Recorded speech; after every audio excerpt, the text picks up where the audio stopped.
The committee will come to order. Welcome back, Secretary Bessent, to the best committee in all of Congress, the Ways and Means Committee. Since you last came before this committee, the average American has more money in their pocket from the working family's tax cuts. This filing season, refunds were up more than 11%, and tax refunds totaled nearly $325 billion. A family of four with two kids making $73,000 or less owed zero in federal income taxes. 62 million Americans claimed at least one of President Trump's new tax relief priorities, such as no tax on tips, no tax on overtime, no tax on Social Security, and no tax on auto loan interest.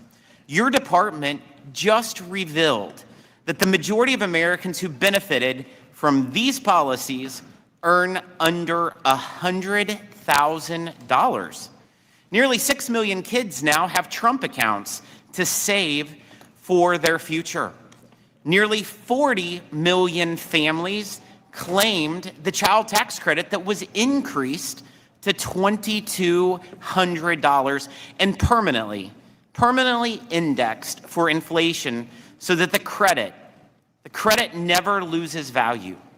Americans across the country are experiencing what tax relief means for them. At a hearing, a waiter from Arizona told us how he is using his tax savings from no tax on tips to start law school. A Texas steel worker said he can now afford to start a family from no tax on overtime.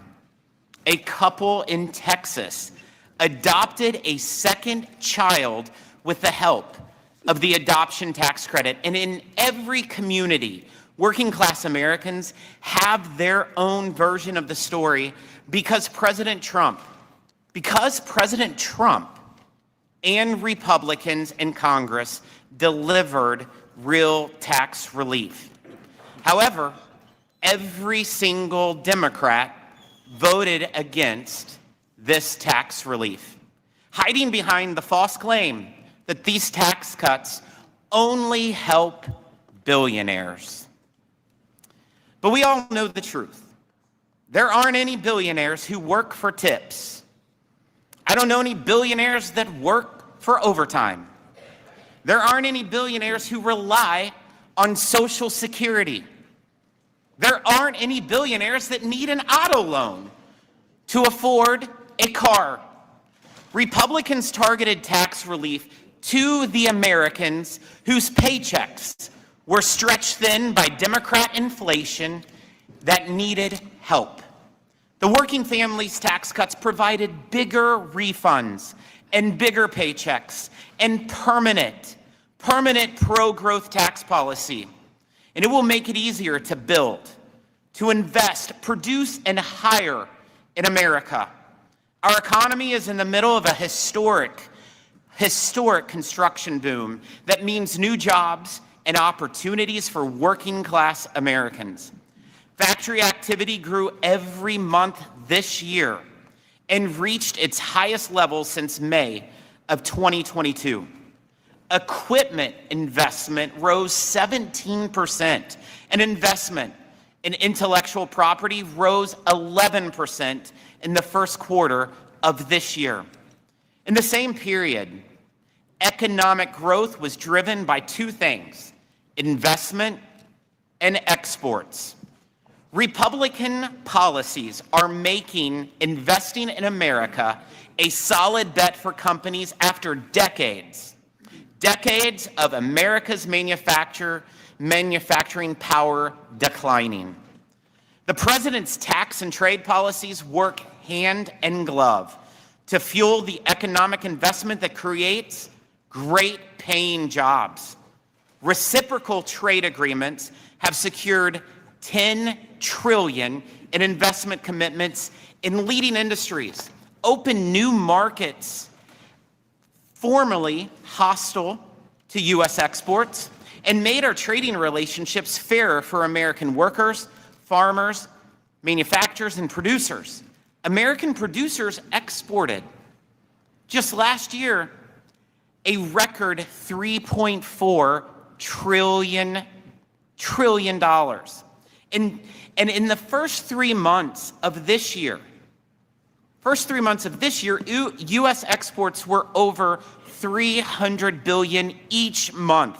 That's the highest in 250 years of our country's history. America is becoming less dependent on China, a goal long promised by Washington politicians with no actual progress until President Trump. Our trade deficit with China fell 32% last year to the lowest level since 2004. The Chinese recently agreed to purchase at least $17 billion annually in U.S. agriculture products through 2028, alongside more Boeing airplanes. President Trump and Republicans in Congress repealed the de minimis privilege that mostly benefited Chinese companies, shipping products undercutting American producers and manufacturers. Our economic security is a cornerstone of our national security, and therefore must not be abused by bad actors. Yet this committee's investigation into U.S.-based non-for-profits revealed many are funded or operate under the influence of foreign countries like China. And they sow division and chaos in our communities that weakens America and strengthens foreign adversaries. Tax-exempt status is a privilege, not a right. We have called on the IRS to investigate and, if necessary, revoke the tax-exempt status of 11 different organizations who are the focus of our investigation. It is critical that the IRS take close look at tax-exempt organizations with documented histories of activity that destabilizes society and supports terrorism. Looking ahead, our tax policies must continue to make our economy the most competitive for innovative sectors of the future, including digital assets and the over 60 million Americans who own cryptocurrency. America needs clear, modern tax rules to ensure we remain the crypto capital of the world. Next week, we will be holding a legislative hearing on policies that offer solutions to pressing issues surrounding digital asset taxation. Mr. Secretary, I know you are a strong advocate for ensuring Main Street shares in the prosperity of our economy. And I look forward to hearing how Treasury is implementing the working families tax cuts so that Americans who power our economy, workers, small businesses, farmers, manufacturers, and producers and innovators have a brighter future. I now recognize the gentleman from Massachusetts, the ranking member. Thank you, Mr. Chairman. Mr. Secretary, welcome, as always. The chairman made the point that this is the best committee in Congress. That's likely to be one of the few things we agree upon this morning, as all know. And you hold, as I pointed out in the past, one of the most important jobs in the world as a successor to Alexander Hamilton. We hope that there'll be some explanations this morning about the failures of many of the economic promises that were made by the Trump administration. 70% of the American people disagree with the economic direction that the country has taken. Last time you visited with us, Americans were being socked with price hikes because of the tariffs, where you and I met in front of the Supreme Court that day when the Supreme Court took and heard the oral arguments because of the big, ugly bill. We fought on our side every step of the way, knowing and predicting what was to come.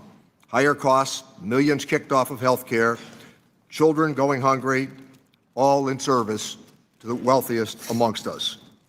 Despite this, a rosy picture was painted about the Trump economy and what it might deliver. it's safe to say that almost on every front, those predictions from the administration have been wrong. Workers and families are being forced to stretch their dollars further every day, and the pain so clearly stems from many of these projects, including what was supposed to be a cessation of endless wars. We've watched the price hikes that are coming because of this tariff regime. And during testimony last year, you suggested that the Trump policies would lift the working and middle class and reinvigorate American manufacturing. It was stated that take-home pay and wages would increase. You relied upon consumer confidence data to tout the strength of the economy. You pointed out that inflation was improving and that costs, including food, energy, and shelter, would be coming down. And now we have a chance to reflect upon what actually happened, including the slow walking of the tariff refunds that are due. Families are forced to shell out $1,700 more last year to cover many of the costs that were estimated to be rosy here not that long ago. Between the tariffs, the Iran war, prices are rising faster than they have in years. Last month, the inflation rate ate up paychecks. Appreciated the chairman's position on pointing out that there has been a routine of 3% increases, but when you're paying more for everything else, that quickly goes away. The price of a tank of gasoline in many places has gone up by almost 50%. That's a staggering amount. And despite the bullish assessment in January that economic growth would hit 5.4% in the fourth quarter, that growth came in at approximately 0.5%, not even a full percentage point. That's not spin, those are facts. The administration continues to argue that down is up and to convince people that their pain should be subjugated to patriotic causes. Whether celebrating higher credit card delinquencies on households, they're spending more every day because of the economic policies of the administration. As if the $1,700 to cover the tariffs wasn't enough, estimates are now showing that the war in Iran has already cost households another $750. And while an extra $200 in gas costs might not be a lot for some folks in the administration, it sure is for a lot of working families. I'm sure we're going to hear that there are many attempts to save the economy by touting the refunds. Those refunds were eaten up almost overnight because of increases in gasoline prices. Tax refunds fell short of the promises by 65% and have been completely wiped out, as I noted, by price hikes. The president's attention remains everywhere but what's most important. As he said, he's not thinking about people's financial situations. He tends to be focused on more vanity projects, including a ballroom and an arch, and painting the reflecting pool. We are now ready for a cage fight on the South Lawn and perhaps a $250 bill with his photograph on it. We look at what has happened recently with the slush fund that was created, and our Republican colleagues continue to go wobbly on their defense, perhaps not understanding how this is playing with the American people. I know the administration has been busy trying this week to explain all of it, telling members of Congress that the slush fund is dead, apparently not consistent with what the president offered but 24 hours ago. Let's be real. The $250 bill might be needed because of the price hikes that are coming to the American people. Americans have made this very clear. 77% say the policies have increased the cost of living, and more than half say it's worse than they can previously remember. Consumer sentiment is currently at a record low. The savings rate for Americans has dropped to 2.6%, cut in half in just a year. When we look at this economy, we see failure upon failure. The policies that have been proposed have really not worked for average Americans. Families are getting crushed, and we would suggest today that a new course of action needs to be taken. Republicans have made it clear that they don't want to put a stop to the chaos, but Democrats are unwavering in our fight for American families to lower costs and to end the harm that is being done. Thank you, Mr. Chairman. Thank you, Ranking Member. Today's sole witness is United States Secretary of the Treasury, Scott Bessent. The committee has received your written testimony, and it will be part of the formal hearing record. Secretary Bessent, you have 5 minutes to deliver your remarks, and you may begin when you're ready. Good. Chairman Smith, Ranking Member Neal and members of the committee, thank you for convening today's hearing. I'm grateful for this opportunity to discuss President Trump's 2027 budget, which builds on this administration's progress in unleashing a new era of economic expansion. I last appeared before this committee just a few weeks before the House passed the Working Families Tax Cuts. So on the heels of the most successful filing season in IRS history, I'd be remiss if I did not begin by thanking the committee for helping to deliver this once-in-a-generation bill to the President's desk. This tax day, under President Trump, we celebrated how much more money hardworking Americans kept, not how much the government took. Over 62 million tax returns claimed at least one of President Trump's signature new tax cuts. No tax on tips, no tax on overtime, deductibility of American car interest loans, and an enhanced deduction for low and middle income seniors. All told, the average refund increased by over 11%, with total refunds increasing by 18%. But as important as what the legislation achieves, it is what it prevented. If opponents of the working families tax cuts had had their way, our economy would have absorbed the largest tax hike in its history, over $5 trillion. 90% of American taxpayers would have seen their standard deduction slashed, while 40 million families would have seen their child tax credit halved. Instead, this committee held the line, and the American people had a better tax day because of it. Notably, President Trump's pro-growth policies don't stop at putting more money back in the pockets of working and middle-class families. They extend to placing the American dream within closer reach of their children. For context, nearly 40% of Americans have no exposure to U.S. equities, no stakes in the companies they helped to build. Trump accounts represent a profound reimagining of that arrangement. They will ensure that every American child can benefit from private ownership and compound growth, that every American child, in short, is born a shareholder.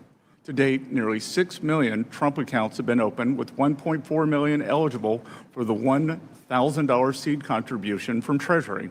Of course, as his tax cuts deliver relief for working-class Americans, President Trump's economic agenda is bolstered by two other distinct but reinforcing levers: trade and deregulation.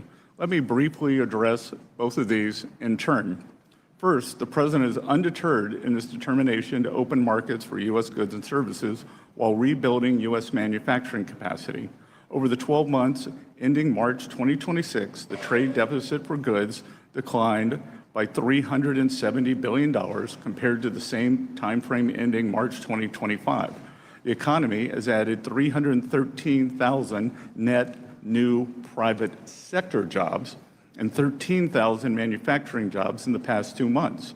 Firm capital expenditures rose at an annual rate of over 17% in the final quarter, and companies are investing trillions to build and expand here at home. American industry is winning again to the benefit of American workers. A whole-of-government approach, meanwhile, is coupling our manufacturing revival with a great regulatory reset. Properly calibrated regulation is essential for economic growth, capital formation, employment, and higher wages. So at the outset of this administration, President Trump set the ambitious benchmark of slashing 10 existing regulations before issuing a new one. In 2025, we shattered that goal with a ratio of 129-1, and as a result, the regulatory actions generated more savings last year than in those of the prior Trump administration combined. Separately, any one of these initiatives on trade, tax cuts, and deregulation would be substantial. Taken together, they are transformative. Before President Trump took office, our trading partners exploited America's markets, our regulatory state smothered businesses, and our tax code was poised to punish workers and job creators. Today, his policies are driving lower taxes, bigger paychecks, and broader prosperity. So I thank this committee for its partnership in this critical work, and I look forward to building upon our strides through the President's budget for the year ahead. Thank you. Thank you. We'll now proceed to the question and answer session. Mr. Secretary, yesterday in the Senate, you received a lot of questions from the Democrats over the anti-weaponization fund, which Acting Attorney General Todd Blanche said on the record is dead. You also told the Senate Finance Committee over and over and over and over a few more times again that you cannot discuss the settlement or the case due to ongoing litigation. Can you please set the record straight right at the top of this hearing. So members do not need to use their limited time asking you questions you cannot answer. What is the status of the fund, the settlement agreement, and what part did IRS CEO Mr. Bisignano play in both? Thank you for this question, Mr. Chairman. I said yesterday that Einstein's definition of insanity is asking the same question over and over again and expecting a different answer. Let me be clear, as we've done throughout this matter, the Department of Treasury is following the direction of the Department of Justice. Acting Attorney General Todd Blanche testified on Tuesday that the government will not be moving forward with the fund. We intend to comply with that direction and Attorney General Blanche's direction. I do not have any details into what that means at this time, but I will note that even the Acting Attorney General Blanche's statement Tuesday, this matter is still subject to ongoing litigation, so I'm unable to comment further on it. That means I'm also not able to discuss any part of the settlement agreement. As with all department litigation, the Department of the Treasury and the IRS are represented by the Justice Department, so any additional questions about the settlement or the fund should be directed to Acting Attorney General Todd Blanche. To your point about Mr. Bisignano, while I cannot speak on his behalf, I will note that the settlement agreement calls for the United States to issue an apology to the plaintiffs for, among other things, leaking their tax returns. Mr. Chairman, President Trump is a great American who has endured over 10 years of harassment and weaponization from all levels of government. No American should be targeted for political reasons. Thank you, Secretary, for starting out with that information. This tax filing season was the most historic because of the tax relief delivered to working class families through the Working Families Tax Cuts. How much total tax relief did Americans get just this tax season? Approximately $325 billion, Mr. Chairman. And how much did the average individual tax refund increase? The average refund increased by more than 11%, but that does not reflect the dollar value. As the ranking member likes to say, we overpromised and underdelivered. That is incorrect because so many people owed taxes last year that the dollar increase was actually much larger, going from negative to positive. As I travel the country, I have so many taxpayers who thank me because they had to pay last year and they got a refund this year. So how many taxpayers claimed at least one of President Trump's priorities of no tax on tips, no tax on overtime, no tax on Social Security, or the auto loan interest? Approximately 62 million filers, or about 44%, Mr. Chairman. And so what percent of tax filers who received a tax cut in filing season earned less than $100,000? Just over 70%, sir. 70%. 70. So what percent of waiters and other tipped workers who received a tax cut, thanks to the no tax on tips, earned less than $100,000? 90%. 90. 90. That's helping people that need it the most. Funny, Democrats always claim that the working families tax cuts were for billionaires. Mr. Secretary, I'm sure you know a lot of billionaires. Do you know any billionaires that was able to use the no tax on tips deduction? I have plenty of billionaires I give tips to, but not monetary tips, sir. Do you know of any billionaires that was able to use the no tax on overtime deduction? No, sir. Absolutely not. But you'll hear all day today that this tax cut was for the billionaires. But the evidence proves differently, and so I greatly appreciate that. I'm sure we will hear about inflation in the economy today, too. And so at this point, during President Biden's term, what was the core inflation rate? 6.2%, which led us to the worst inflation in 49 years, sir. Absolutely. And was the highest under Biden? What was the highest? 6.6. 6.6. September of 22. And so what is core inflation this very second? 2.8%. 2.8%. But at this time, during the Biden administration, it was 6.2? Yes, sir. Wow. You wouldn't think that was the case based on the rhetoric coming from the other side, but that's what we're going to get. The Working Families Tax Cuts renewed and revamped the Opportunity Zone programs to ensure that rural communities get their share of the benefits. The law provides incentives that will drive an estimated $100 billion in new investments into rural communities, helping small businesses and working families in underserved, often overlooked areas of the country. How is the Trump administration implementing this improved Opportunity Zone program to ensure rural communities that I represent are in fact benefiting in the way Congress intended? And how is Treasury utilizing the new transparency requirements within the program to reinforce this effort to target those underserved communities? Mr. Chairman, as someone who grew up in a rural community, I'm very excited by the prospect of these opportunity zones being available there. I think it is new and important seeing the success, and I'm also excited by the permanence. And I would also point out that many members from the other side of the aisle have called Treasury concerned about losing opportunity zones in their districts or states in the case of senators. And I pointed out to them that they voted against them, but we will work with them on these opportunity zones. Congress wanted to reach all levels, and we are working on transparency requirements, which are critical because to make sure that the investment is reaching the rural communities, small businesses, and local projects. Thank you. On January 5th, 2026, through the hard work of both you and your staff, the Treasury Department secured a side-by-side agreement that largely exempts U.S. headquartered multinational enterprises from the OECD's income inclusion rule and undertaxed payments rule. This is a major win for U.S. tax sovereignty. How confident are you that this agreement will be respected and fully implemented by OECD members, particularly in the European Union? I believe that we have the tools necessary that if our sovereignty is not respected, to counteract any failures to enact this. And I believe this is important because with this, the money comes into the U.S. Treasury rather than foreign treasuries, Mr. Chairman.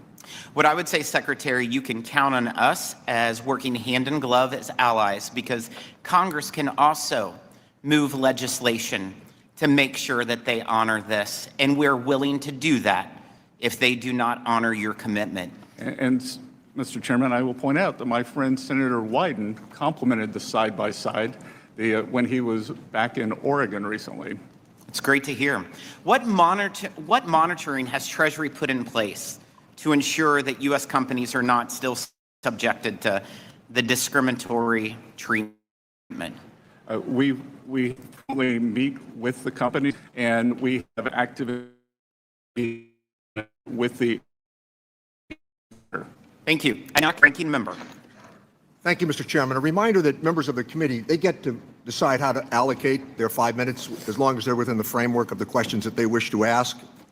So, Mr. Secretary, were you or any employee of Treasury informed of the settlement that the Attorney General entered into with the plan of the fund? Again, Congressman, there's ongoing litigation, and as I said, I'm unable to answer. Fine. So, I think we can agree upon this. There were 400,000 taxpayers that had their tax information leaked when Charles Littlejohn released that information. We all agree no citizen should have their taxpayer information leaked. That's a clear violation.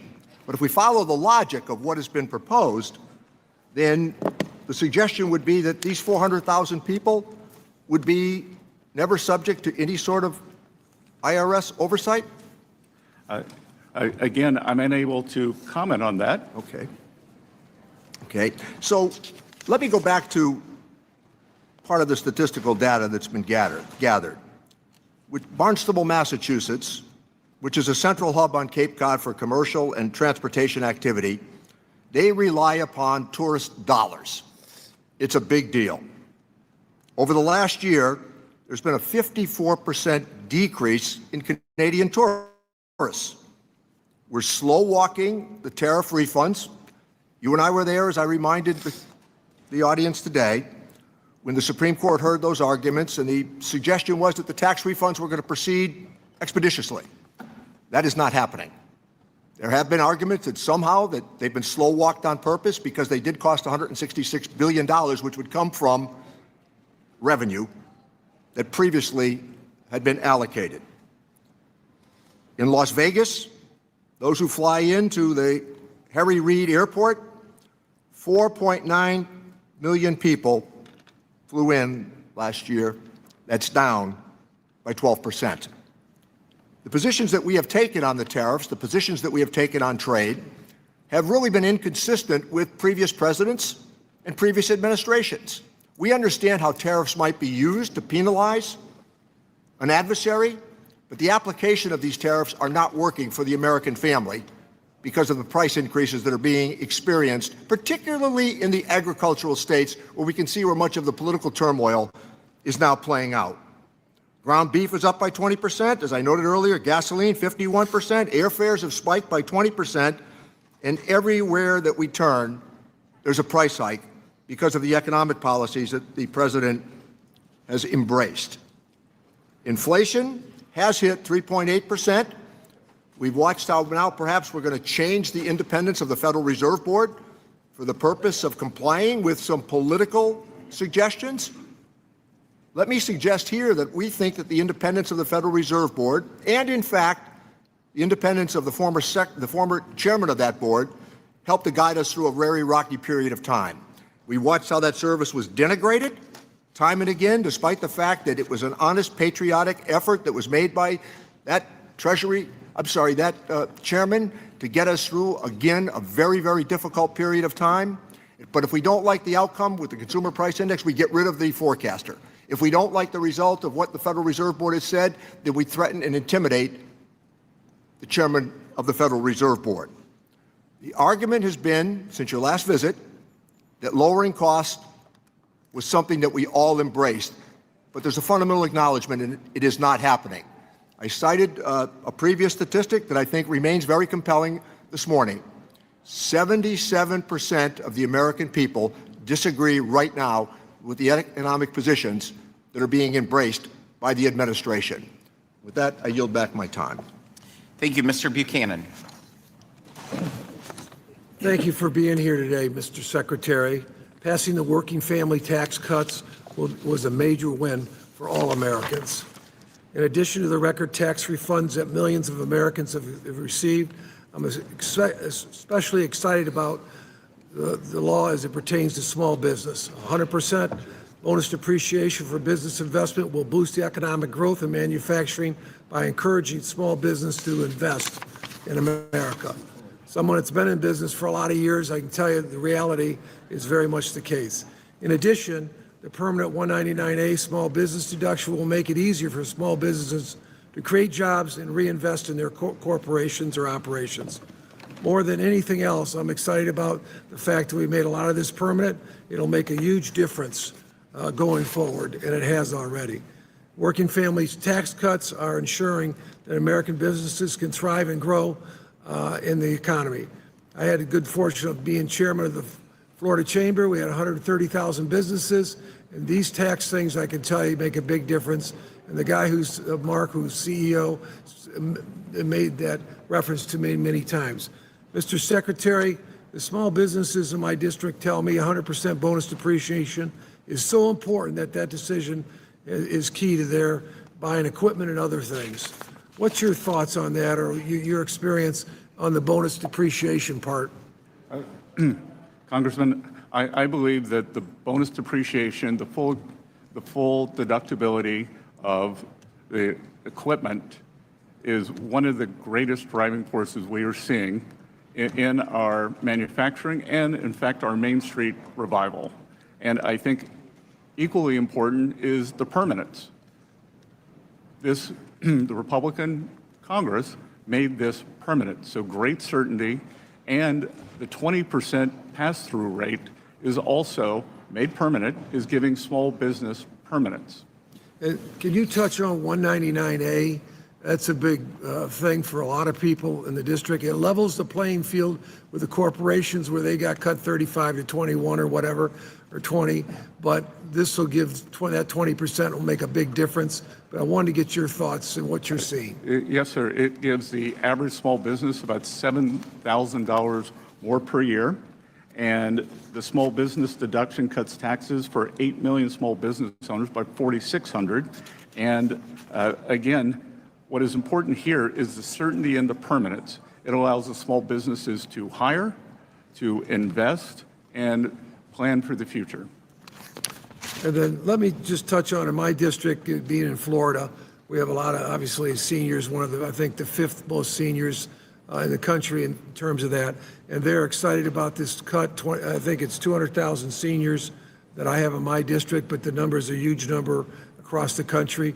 Where is that at today? And I think more importantly to me, or one of the big things, is to making sure we're talking to a lot of our seniors, because most of them are taking advantage, but my sense of it is not all of them are taking advantage. What are we doing to communicate with the seniors that haven't taken advantage of the opportunity? Congressman, I was just down at the Villages in Florida, the largest retirement community, not in the United States, but in the world. And I cannot tell you the enthusiastic reception that them being able to keep most of their Social Security has made. And these are not the well-to-do people, maybe at the Villages, but in general, that when we saw the senior deduction, 68% of the filers made less than $100,000, and 96% of the filers, 96%, make less than $200,000. Yeah, for many years I'd go to these hearings or different meetings that we'd be involved in, many times with senior organizations, and they always complained or thought about, when are we going to address, we've paid taxes once on Social Security, we got to pay it again. So that's a big deal, but I just want to make sure we're doing everything we can to communicate with them so they can take advantage of it. Most have, but there's many that haven't. But thanks for your leadership and all you've done for the country. Good, thank you, sir. And Treasury is working with Social Security Administration to make sure everyone is taking advantage of this. With that, I yield back. Thank you. Mr. Doggett. During your tenure as Treasury Secretary, has the IRS recommended that any taxpayer be granted immunity from an audit for their taxes? Again, one portion of that is the under litigation, so I'm not able to. Yes, sir. It isn't a question of being not able, it's being not want to. But my question is about... As I said, thank you, sir. There is litigation. Reserving my time, my question to you again is... Definition of insanity, in the sir. ordinary practice of the Treasury Department, has there ever been a recommendation that a taxpayer be granted immunity from an audit of their taxes? I'm sorry, what was that? Same question. Has the IRS recommended that any taxpayer be granted immunity from an audit of their taxes? Again, I'm unable to answer that. You can answer it. You refuse to answer. Can you tell the American people, in the history of the Treasury Department, has there ever been a taxpayer who's been recommended to have immunity from an audit of their taxes? Has there ever been a taxpayer who had his tax returns released, his family, and every employee? So I'll take that as a no. Let me ask you, sir, since you say you're relying... to the president Thank you. I reserve... all his employees today. Maintaining my time, that. and since you refuse to answer, let me ask you, since you say you're following the advice of the Attorney General, the former criminal defense attorney for Mr. Trump, as you know, the Attorney General cannot compromise a tax dispute unless it's referred to him from the IRS for prosecution or defense. Have you ever been involved in any way in a decision to refer a tax dispute to the Attorney General? Again, I cannot comment on that. You can't comment. Your argument here that you can't comment in this case makes as much sense as President Trump saying that he cannot. I understand you want to talk over me, but you're not answering the question, because you may have defined insanity by referring to Einstein, but your appearance here today and yesterday in the Senate defines deception, and that's what you're doing to the American people. Isn't it correct, sir, that the Financial Management Service within the Treasury Department must give approval before any payment can be made from the judgment fund? Sir, We administer the payments. Yes, sir. You give approval to it. And No, sir, we administer them. You make a sign-off on them being... We administer them just like if you tell your bank to wire money. Did Your Brian... bank does not Yes, sir. say, do not pay, you shouldn't pay your All right. Visa bill. Did Brian Morrissey, who had been only confirmed by the Senate a few months earlier as Treasury General Counsel, do a good job for you? Can you answer that just with a yes or no? Yes. Yes, he did. And as you know, he abruptly resigned rather than be associated with the seedy Trump slush fund deal and didn't sign sir, off on and- anything. sir, Can you and- pledge to the unless committee? you are- I'm asking you a question, sir, if you'd listen to it. Can you pledge to the committee that you will assure that no retaliation occurs against the career IRS employees who wrote the 25-page memo asking the Department of Justice to halt action on this outrageous audit immunity deal? Sir, we follow the law. Okay, well, will you follow the law and assuring the committee always that you follow the won't law. retaliate against those courageous career employees? We always follow the law. What's involved here, sir, is the most corrupt deal in American history. Truly incredible that a president of the United States could come in and sue the people of the United States for $10 billion and then walk off with an immunity deal that no other American has ever had, nor could they receive, and to get that immunity deal from his former criminal defense attorney, who he has appointed as acting attorney general. This is the kind of corruption that would permit the Trump family, if the Wall Street Journal is correct, that Trump earned $5 billion from his crypto bills last year, to pay him or not pay him as he feels it's smart to do. He made no complaint about the audits in his petition, and yet suddenly out of nowhere, he's granted immunity in what some have said in a report would be $100,000 benefit, $100 million benefit to him. You know that there is a responsibility of your department to do audits of the president every year. A report of this committee indicates that only one was begun during the first term.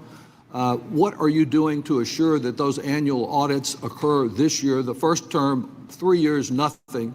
Has anything been done this year to fulfill that responsibility? Again, sir, due to IRS... I'm not talking about... IRS Rule 6103, which prohibits the discussion of taxpayer information. It doesn't... It doesn't prohibit your... This is how we got there with Mr. Littlejohn. Yes, sir. It And doesn't I don't prohibit think you won't be indicating automatic what 5 you are years in doing to jail, assure Congressman. complicity with the law and with the practice, longstanding practice of the Internal I am Revenue Service. finding So I think we can following the assume from your privacy. deception today that nothing's being done, and this president is being treated in a way that no other president, no other American citizen has ever been treated. I would agree in with an that, sir. incredibly corrupt deal. I would yield agree back. he is being treated the way no other person has ever been treated. Mr. Smith. Thank you, Mr. Chairman, and thank you, Mr. Secretary, for being here today.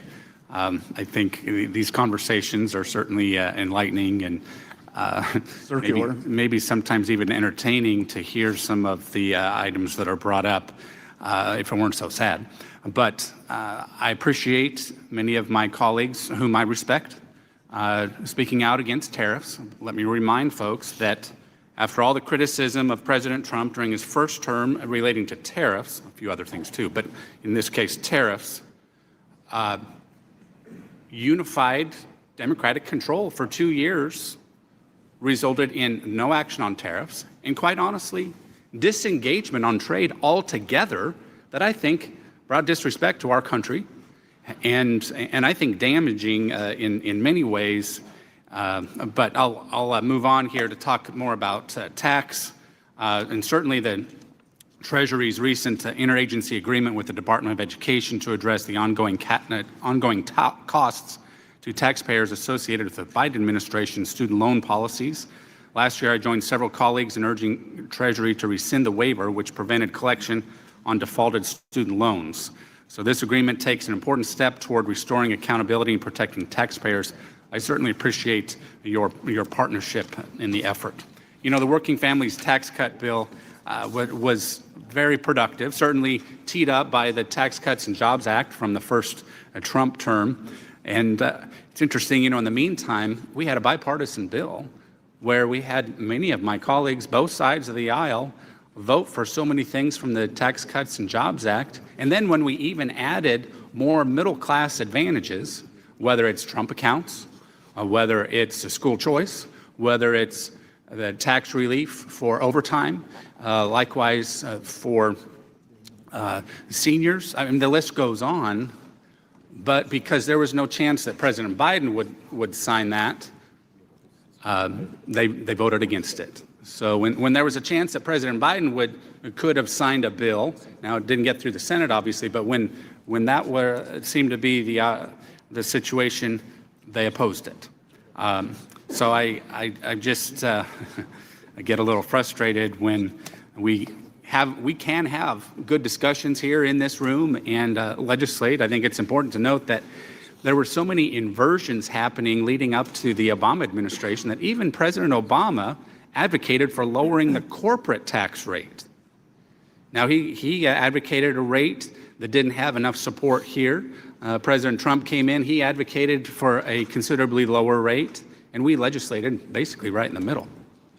And it proved very effective economically, proved effective for growing revenues and growing because the economy grows. So anyway, I'm excited about the Trump accounts because I think those are going to be consequential, especially teaming up with the federal scholarship tax credit. Appreciate my colleague Blake Moore working with me to make permanent the Trump accounts because I think they are going to be very much appreciated by a lot of folks, a few years down the road especially, but I think even in the near term as people start thinking more about their financial future.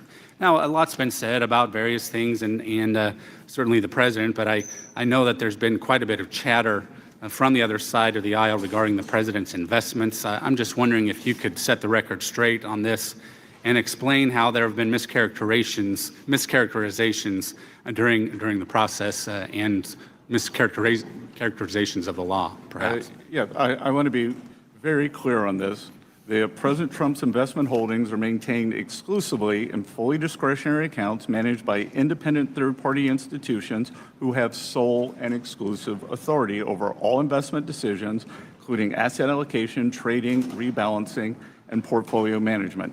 They receive no advance notice of trades, cannot alter or override the manager's strategies or models, and unlike Congress, this was intentionally designed to maintain a clear separation between President Trump and the independent third-party investment managers overseeing his account.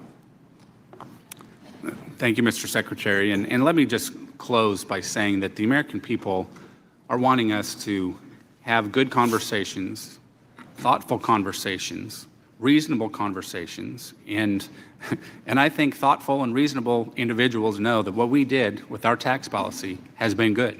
Thank you for your role in that, and I want us to work together for the betterment of our economy moving forward, just as the American people would expect us to do. Thank you. I yield back. Thank you, Mr. Thompson. Thank you, Mr. Chairman. Mr. Secretary, thank you for being with us today. You were here a year ago. You came before the committee, and you closed your testimony by saying the president's bold leadership had laid the foundation for what you called a golden age economy. More recently, you said the economy could grow by at least 3.5% this year, and that Americans would see a non-inflationary boom.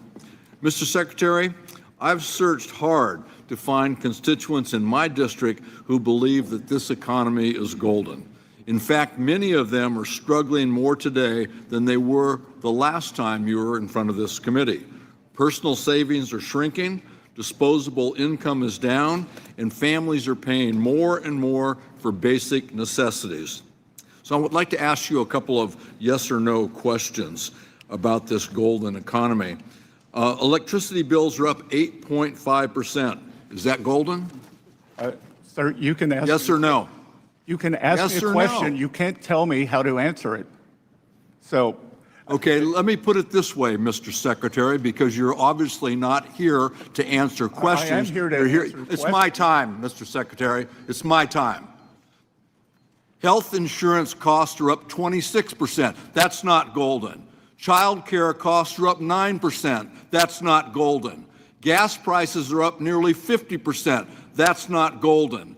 Grocery prices are still straining family budgets. That's not golden. Mr. Secretary, working families don't feel like they're living through a golden age. And while H.R. 1 may have delivered modest tax cuts for some Americans, many families are seeing those savings wiped out by higher costs everywhere they shop. Is that what this administration considers a golden age? And it's rhetorical, so you don't even have to try and talk over me. Secretary, Mr. Secretary, what should I tell my constituents when they ask about these costs? Farmers who are being hit by high costs of fuel and fertilizers, who can't get their product to market because of the war in Iran. Tell them it's golden? You should tell them that we've had 2.6% economic growth since President Trump took office, despite the Democratic... These farmers are pretty smart, Mr. Secretary. Well, the people in California, one person... Reclaiming my time. These farmers are pretty smart, Mr. Secretary, and they're not going to fall for that line. I understand your unwillingness to testify and answer questions about details regarding the IRS settlement with the Trump administration due to ongoing litigation. But at the end of the day, your department, the Treasury Department, and specifically the IRS, is going to have to carry out its demands. And let me be very specific about what those demands are. The settlement says the IRS is prevented from raising any and all claims against the president with respect to any tax return filed before May 19th, 2026. So, Mr. Secretary, as the head of the Treasury Department, you will be in charge of carrying out the demands of this settlement. So let me present a real, true scenario for you.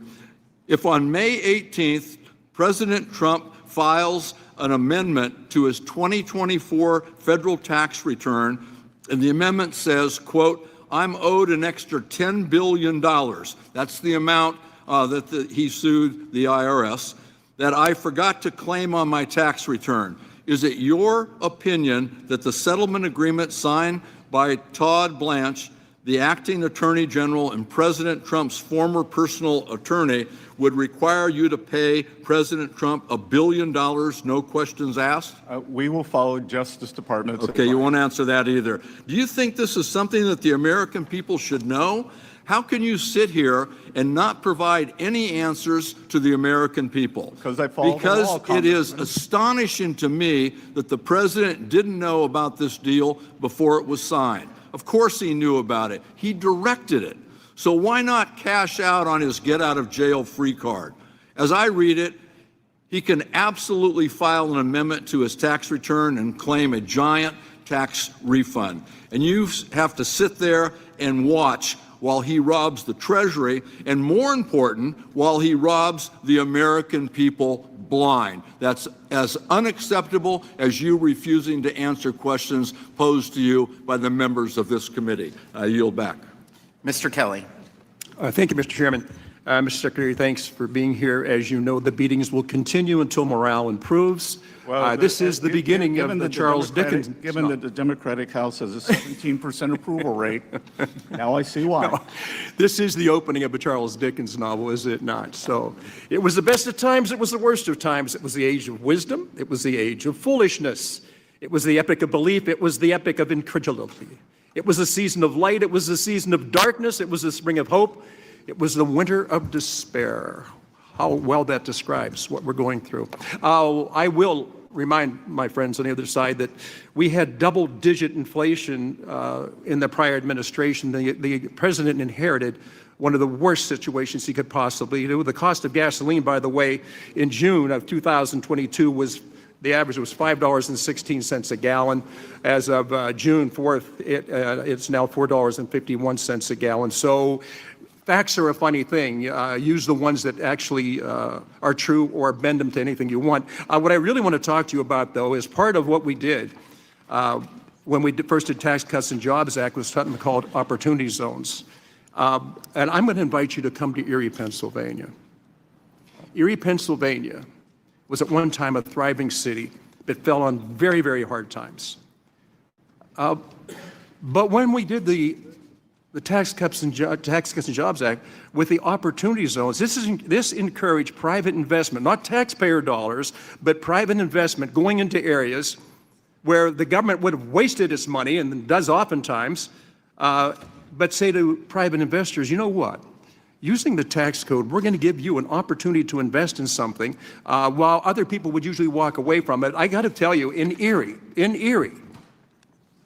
under the leadership of key stakeholders and local leaders such as the Erie Downtown Development Corporation and the strategy of Erie Refocus Plan, the city committed itself to a goal of revitalizing its downtown waterfront while building on its industrial heritage. Using opportunity zones as a catalyst, Erie has leveraged more than $40 million in private investment.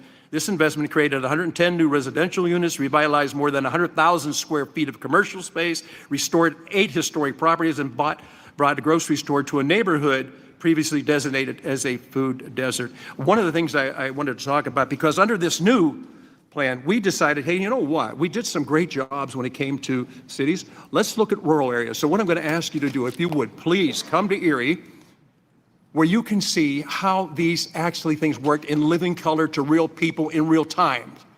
How we're revitalizing a community. The job you've done is incredible, by the way. The only thing I question, what keeps you getting up in the morning and come into things like this when you know all that work that you do, all that time that you spend, all your staff works to make it better for the American people? They help with this idea of it being a Republican idea or a Democrat idea. Why don't we just look like what's best for America? Well, the representative, first of all, I have heard that Erie is the poster child in a great way for opportunity zones. So I look forward to coming and visit, and I look forward to visiting the rural areas in your district. And also, as I said earlier, many representatives, senators from the other side of the aisle have called me to ask for guidance on opportunity zones. I pointed out that they voted against them, but that is why I come in, to help the American people. We can overcome partisan differences that they voted against them. It is in statute now, and we will make it work for all the American people. You know what, and I appreciate that, so we'll get with you on that, because I have 2 friends in the Senate right now that represent Pennsylvania. They are sometimes what have been described as polar opposites. They're not. So between Senator Fetterman and Senator McCormick, we have 2 people in the Senate now working together to do the best things that they can do for the state they represent and the nation that they work for. I think if we could twist things around, and unfortunately elections get in the way of us doing things that are actually beneficial to the American people. We tend to work on a party spectrum rather than the people we represent. As I said, I represent 750,000 people.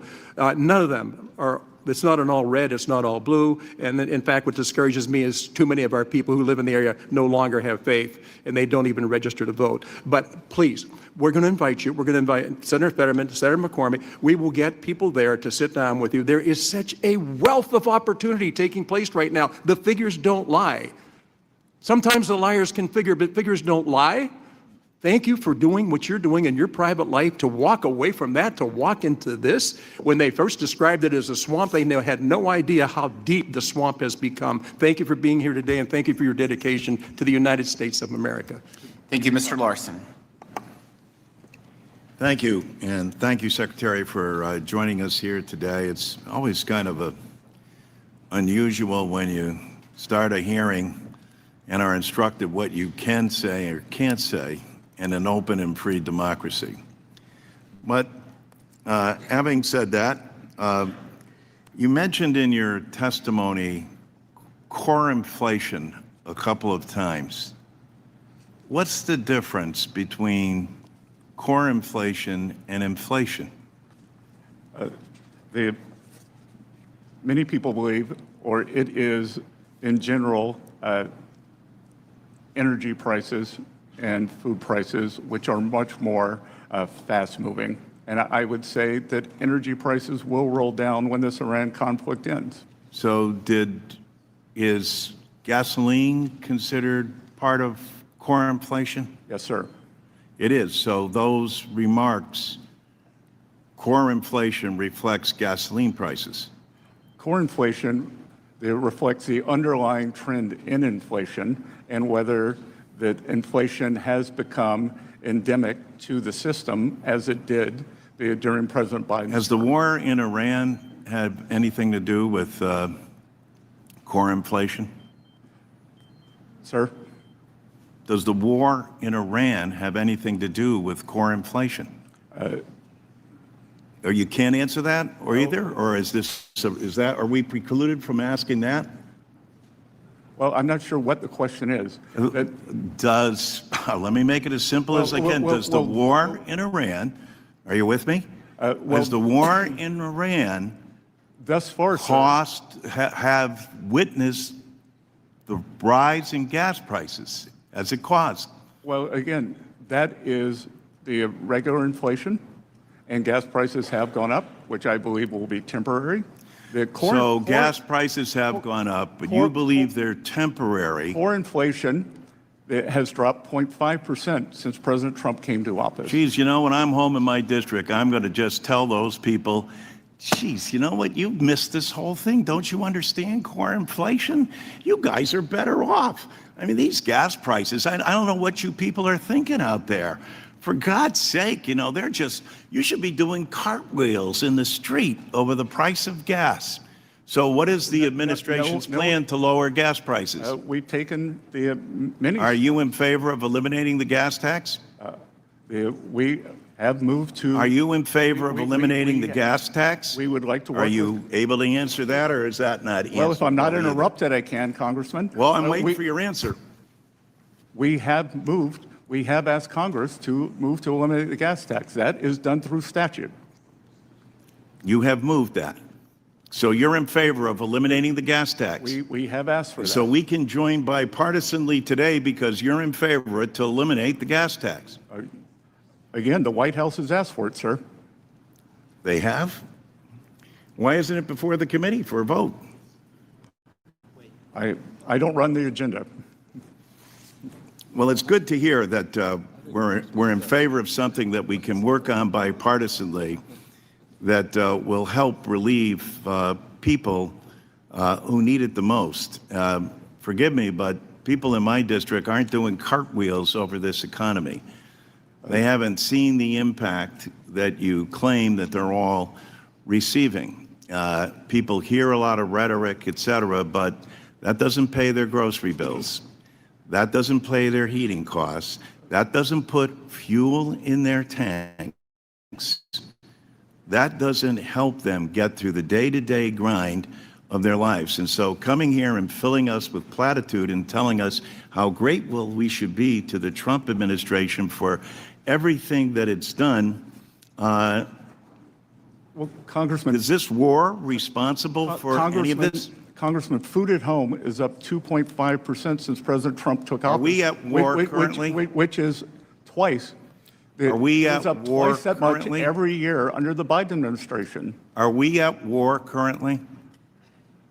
That the conflict has been halted. The conflict has been halted. So we're not at war. So our military is not involved. We're not at war. Again, if you would like for me to call the Secretary of War, I can ask. I'm the Secretary So of as part of the administration and as part of this, we're not at war.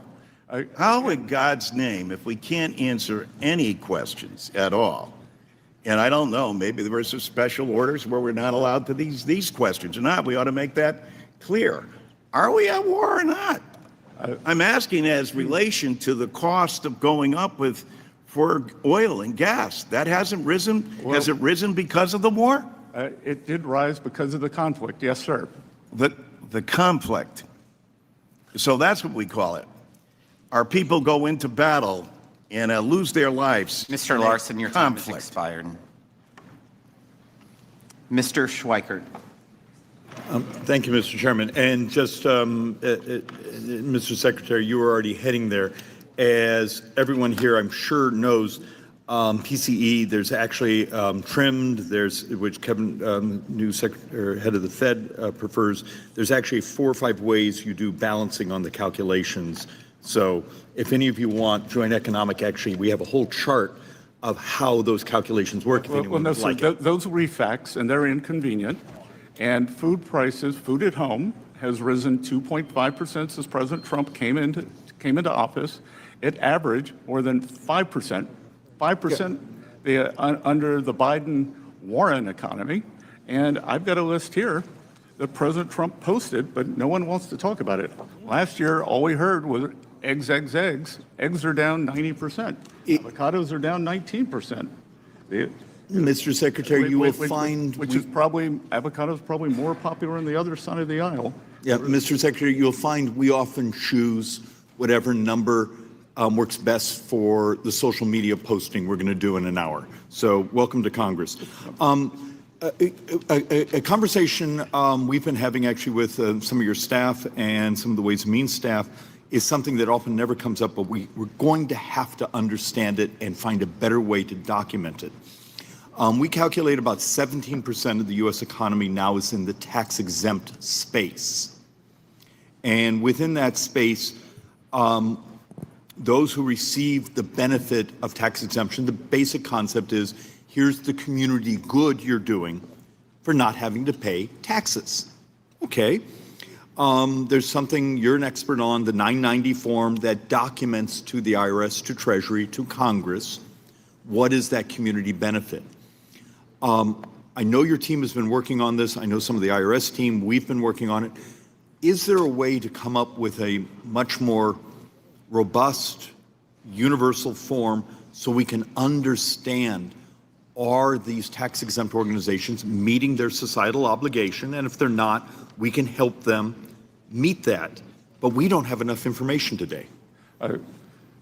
It's a great question, Congressman. And there are many tax-exempt organizations. A large part of the economy are hospitals and healthcare services. So we should look whether they are meeting the needs and are, in fact, nonprofits.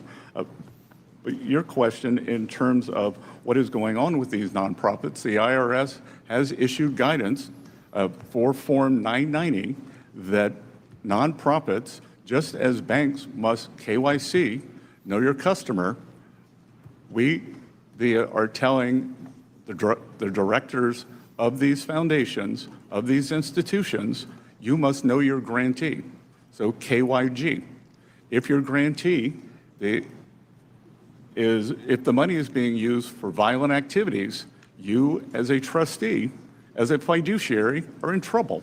If it is being used to take away people's civil rights, you are in trouble and the nonprofit status is in jeopardy. My team looks forward to continuing to work with Treasury on making that more robust so we actually understand both those that are using nonprofit tax exempt as funnels to bad acts, but also are they meeting their community obligations? One that you're probably not going to get as a question from anyone else. We have a fixation of debt management. You know, we're responsible as policymakers. We're responsible for the debt, not the administration. We do make the policy. What can we do as members of Congress, Joint Economic Committee, Ways and Means Committee, to help you convince the markets, please buy a 10-year note. Please, we have some vision, the visibility to see where we're going. I do have some concerns of in the future where the entire world is binging on debt, that we have some stressed auctions. What do we do as a country to actually not have that happen to us? So since President Trump came into office, the U.S. Treasury market has been the best performing developed market, but that is not assured. It is assured that the Treasury will have a regular and predictable issuance cadence.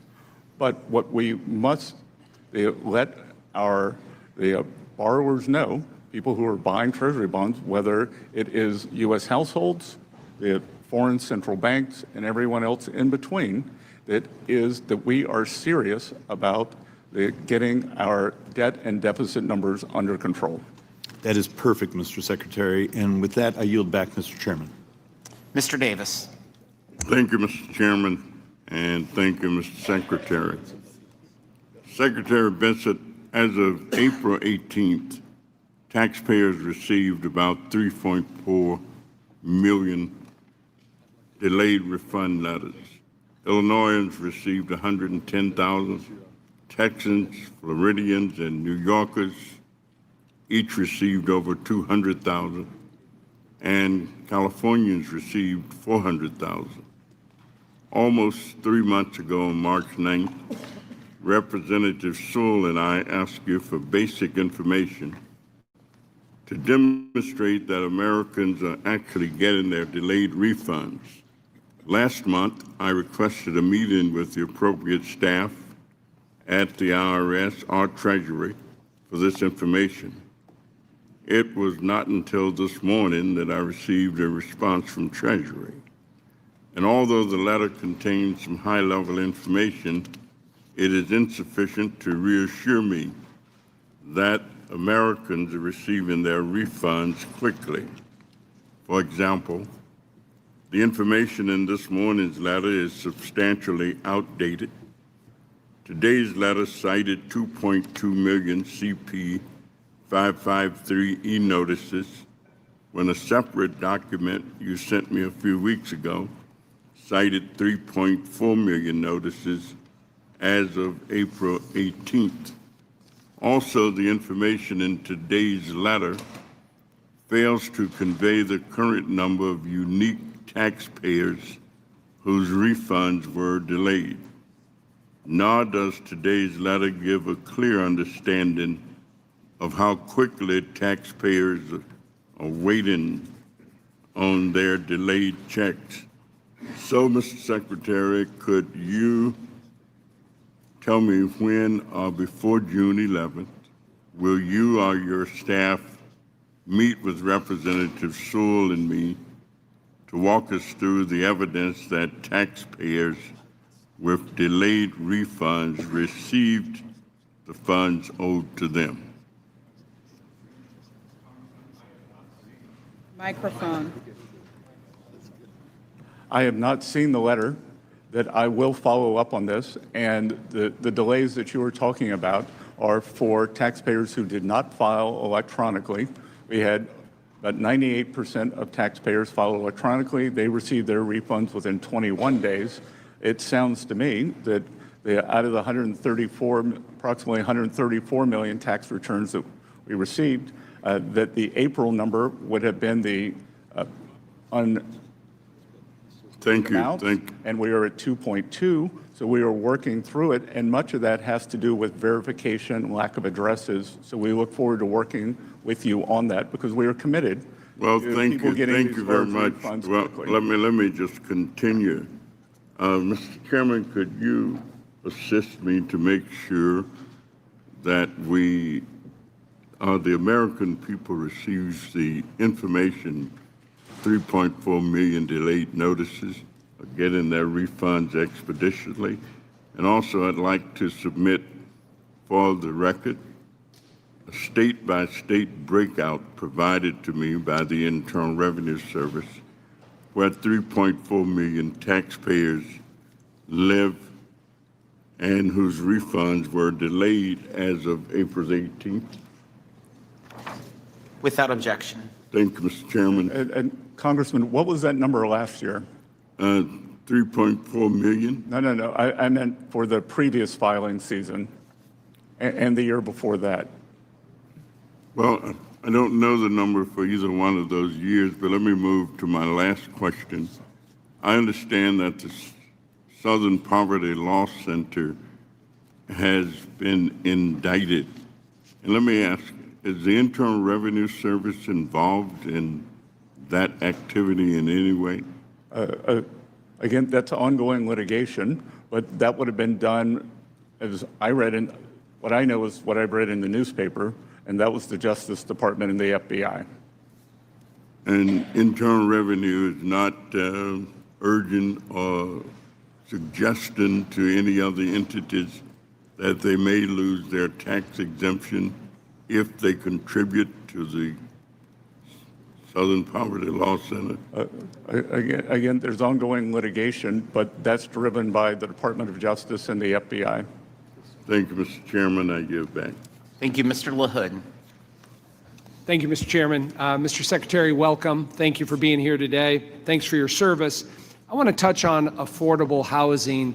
I think collectively, as we travel back to our districts, we continue to hear about the lack of affordable housing. And I would describe it as a rural, suburban, and urban problem. And last year, in the Working Families Tax Cut Bill, we included a number of provisions on affordable housing. And one of those was my bill that was included in there on the affordable housing tax credit. And as you're well aware, one of the most significant barriers to economic success in our communities is housing. And so in the Working Families Tax Cut Bill, we included the affordable housing tax credit, which includes a permanent 12% increase in the 9% allocation of LIHTC credits beginning this year. Independent analysis have estimated that this will lead to the development of more than 1.2 million more affordable homes nationwide over the next 10 years because of what we did. From your perspective and the Department of Treasury, what will the expansion of the affordable housing tax credits mean for working families struggling to afford housing? The LIHTC provision specifically gives great predictability for investors and builders who want to go into the market, and I think we've already seen a pickup in those areas and with this program. And Mr. Secretary, what do you see for, as we try to address this problem, other mechanisms within Department of Treasury or legislatively that we ought to be looking at? Well, there are two housing bills, one in front of the House and one in front of the Senate, and that seem to be languishing. I want to switch topics. I also, beyond being on the Ways and Means Committee, I serve on our Select Committee on China, which is a bipartisan committee focused on how do we win the strategic competition against the CCP. And I also serve on our Intelligence Committee. And I want to focus on 45X, and that's a provision in the tax code. And so last year in the Working Families Tax Cut Bill, we included the foreign entity of concerns restrictions that pertain to curbing Chinese technology by manufacturers and mandating in that bill that they operate fully independent companies here with no reliance on Chinese entities. Despite these clear requirements, recent media reports indicate that many manufacturers continue to depend on the active support of Chinese engineers overseen by the CCP, security officers embedded in their U.S. facilities, undermining the objective of fully transferring operational knowledge of these technologies to U.S. companies. So, Mr. Secretary, what is Treasury doing to address and prevent Chinese penetration and involvement in these companies receiving the 45X tax credit? So we are polling the companies. We are asking for verification that this is not happening. And whenever we receive a report, we investigate it, just as with CFIUS. CFIUS is self-reported, but when we discover transactions that we believe should have been reported, then we can go back and investigate those transactions. And to your knowledge, have any of those investigations led to a fruitful prosecution or holding somebody accountable? I can get back to you. I can have my staff get back to you, but I can tell you it has been very robust. And you would have seen that recently the FCC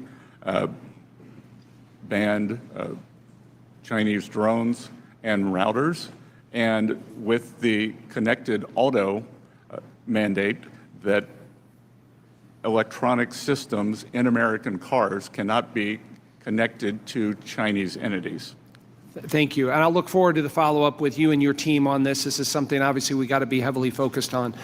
Lastly, in my remaining time, I just want to focus on digital service taxes as it relates to Canada. And maybe, obviously, we have concerns. We credit the administration for what you've been able to do on DSTs in Europe, but there's still some concerns with our Canadian friends. Can you comment on where we're at with that? We are pushing, whether it's Europe, whether it's Turkey, whether it's Brazil, whether it's India, whether it is Canada, we are pushing back on these digital service taxes.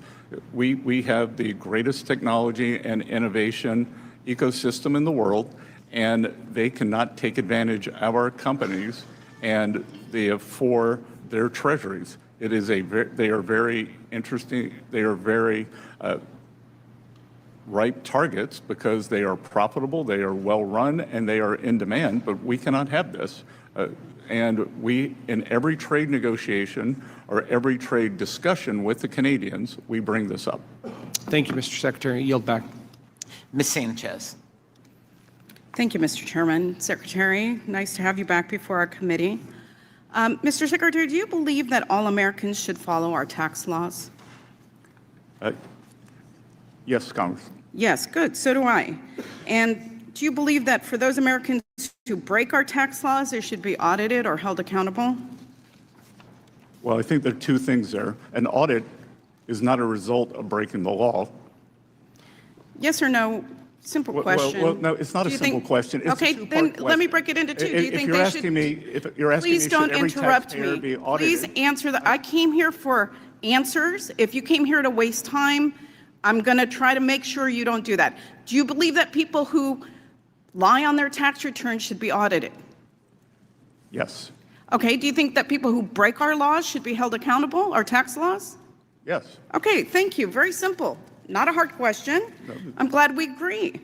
So why is it that you are allowing President Trump to have complete immunity from being audited?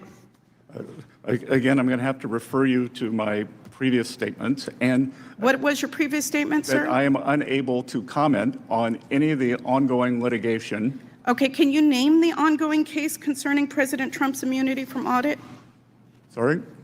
Can you name? There are three cases. Can you name them, please? That are out there now, and I will be happy to get back to you on those, because again, I am not a lawyer. Okay. We are represented by the DOJ. Great. You said that you can't because there's ongoing litigation. You'll get me the name of the ongoing litigation, because the only ongoing litigation that I know of is surrounding the $1.8 million slush fund, which has already been suspended. The fact is that the judge's ruling in the litigation that references that slush fund only addresses the anti-weaponization fund. It doesn't even address Trump's immunity from audit. So I would like to ask unanimous consent to enter into the record the judge's order in the Floyd versus Department of Justice case. Without objection. Thank you. Now, Secretary, you said you're not an attorney. Is that correct? Mercifully. Okay, well, I am, and I'm actually proud to be an attorney and know the laws, and I know how to read a judicial ruling. Furthermore, I know that since 1962, the Supreme Court has held that ongoing litigation does not prevent someone from testifying in a congressional hearing. So once again, I'm going to ask, why are you allowing President Trump and his family to have complete immunity from being audited? Again, since you're a lawyer, you will understand that the U.S. Treasury and the IRS are represented by the Justice Department and the Acting Attorney General. Yes, but I just mentioned a Supreme Court case that doesn't bar you from testifying. It's pretty clear to me, though, however, that you're not interested in answering questions. You're interested in arguing. Let me ask you this question. If President Biden amended a prior tax return and claimed that he was owed $1 billion, do you think that that would be audited, or should it be audited? I'm not going to talk about any because you're not really here to answer questions. I don't understand why you wouldn't audit that, and I don't understand why you wouldn't do the same for President Trump. So the ruling, by the Justice Department. Do you have specific knowledge of an audit of President Trump? Excuse me. It's my time. You're not here to ask me questions. I'm here to ask you questions, and hopefully you're here to answer some of them. I'm curious to know who counts as Trump's family for the purposes of this immunity. Is it his children, his in-laws, his grandchildren, his second or third cousin, his great-great-grandchildren? Do you know the answer to that question, Mr. Secretary?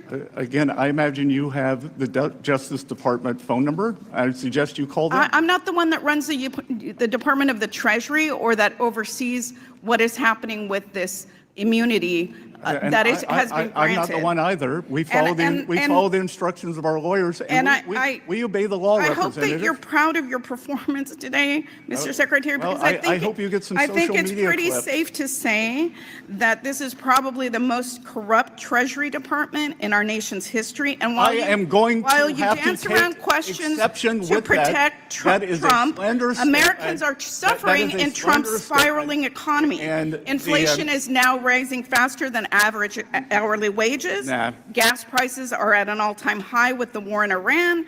The cost of groceries has risen 3.2% over the past years, and prices on most goods have gone up because of Trump's tariffs. So I don't see how you could call that anything other than a failure of the most corrupt Treasury Department in history. Your time has expired, Ms. Sanchez. Thank you. My I'm not time has gonna take- expired. I'm not gonna Secretary, take I would love for firefighting you to hits. respond to the accusations at your department, because I think you are due the opportunity for that. The Congresswoman is slanderous. She has nothing but the unsubstantiated opinions, and I will not stand for that. There is nothing corrupt. We move at the highest levels, and just because she cannot get the answer she wants, if she would like to give me facts, she seems long on facts, short on facts, long on hot air, and I will not stand for that. Yeah, that's great. Mr. Arrington is recognized. Disgrace to make a remark like that. Apparently, my colleagues had a sudden interest in the rule of law. I wonder if you asked her if she thought illegal immigrants should be detained and deported or caught and released, what the answer would be. Well, and Congressman, and two, on inflation, I am not going to take firefighting advice from an arsonist. Well, Mr. Secretary, They torch the American people. Mr. Secretary, maybe we ought to ask the 21.5% question: inflation. should the Now they're sons concerned. of presidents who have multiple felony convictions, should they be held to the same standard of the American people in terms of crime and punishment? I wonder what the answer to that question would be. Let's not veer off. Apparently, wages and take-home pay aren't the only thing up in this country. Irony and hypocrisy is at an all-time high among my Sir, Democrat colleagues. Now we see why someone leaves California every 2 minutes. And that hypocrisy and irony starts with questions about price increases. It was the failed economic policies, one self-inflicted failed economic policy after the other, that created the worst inflation crisis in a half a century. Unbridled spending, if you add the hikes in interest rates, it would be about $12 trillion in deficit spending. Waiving work requirement for able-bodied adults on welfare, giving welfare and health care to illegal immigrants with the stroke of a pen by President Biden, layers of taxes on American competitiveness, layers of regulation on our small businesses. And you know what? We pay a premium right now, and we will temporarily, to defend our country, our children's future against a nuclear Iran, against a radical terrorist regime where we are under imminent threat. We will pay a premium at the pump. But gas prices were at a low, 2-decade low in terms of disposable income. We had gas prices before the conflict below $3. President Biden and 4 years of Democrat policies, gas prices went from $3.30 to $5. Now, we pay a premium for national security in times of conflict, and when we have imminent threat, we're trying to stave off another addition, nuclear power to the axis of evil. But the premium that the Democrat policies imposed on the American people was for what? A mandate for electric vehicles? What did we get for that premium? We got hundreds of billions of dollars. It was supposed to be 200 billion. 800 plus billions of dollars in giveaways, corporate subsidies for green energy. That's what the American people got.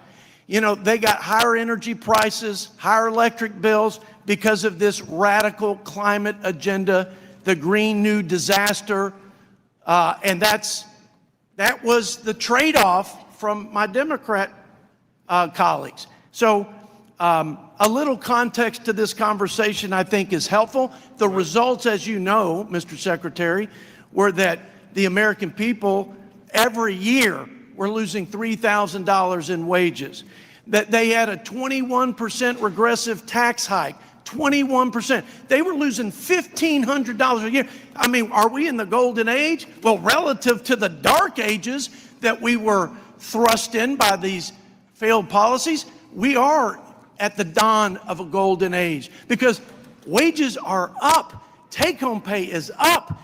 GDP, you said, is 2.6%.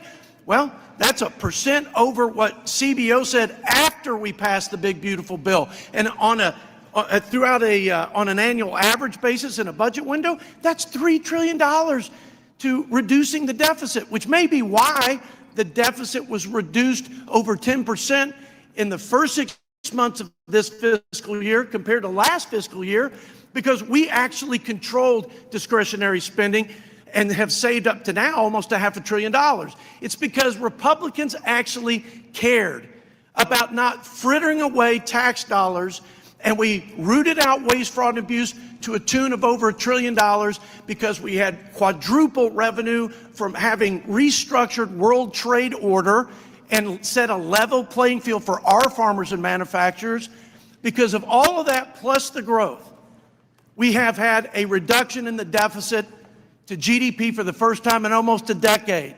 I'm out of time. I think you're doing a great job. Keep it up. Don't listen to the noise. No, I don't, sir. Look, they don't want to talk about how they voted to cut the child tax credit in half for 40 million people, voted for higher rates on low and middle income families, for a $5 trillion tax hike. And if I were the Democrats, this side of the aisle, I would be terrified how many Americans applied for no tax on tips, no tax on overtime, reduced taxes on Social Security, and deductibility of auto loans. 7.5 million no tax on tips, 29 million overtime, seniors 35 million. Mr. Arrington, your time has expired. Unbelievable. Keep up the good work, Mr. Secretary. Thank you. Ms. Del Bene. Thank you, Mr. Chairman. Thank you, Mr. Secretary, for being here. Last year, one of President Trump's first actions was to put his billionaire donor, Elon Musk, in charge of the so-called Department of Government Efficiency. By the end of Musk's short but destructive tenure, DOGE had nearly quadrupled its original budget, lost taxpayers hundreds of millions of dollars in estimated interest and fee revenue, and paid 200,000 federal employees roughly $22 billion to stop working. DOGE was a massive failure. It turns out moving fast and breaking things and having no clue what the heck you're doing is not the most efficient way to govern.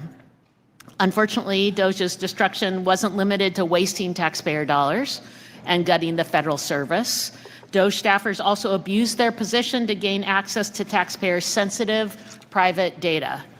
Mr. Secretary, on January 31st, 2025, you personally granted DOGE access to one of the Treasury Department's payment systems at the Bureau of the Fiscal Service.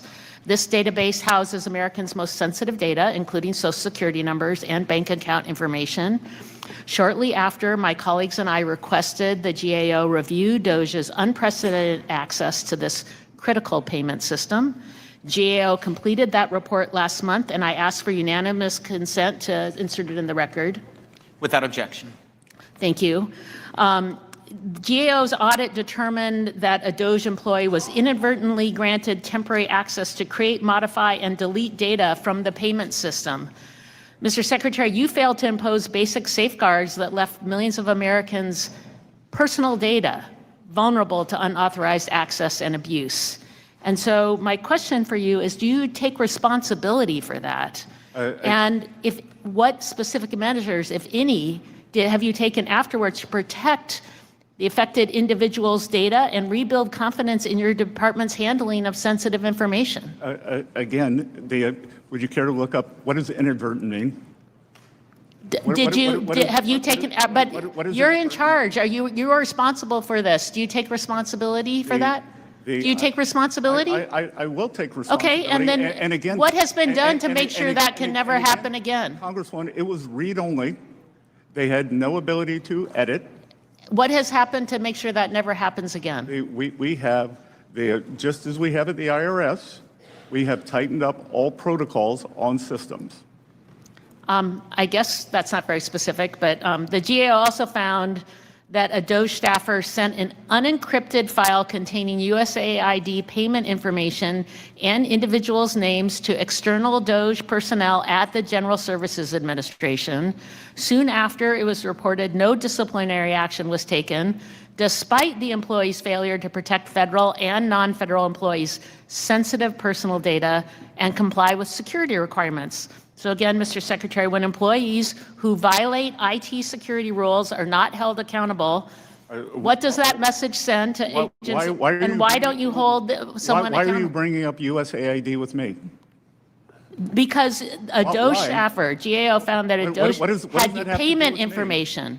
Payment information. USAID, I do not oversee. I wear many hats in this administration, not one. And this is still, this is a file containing payment information.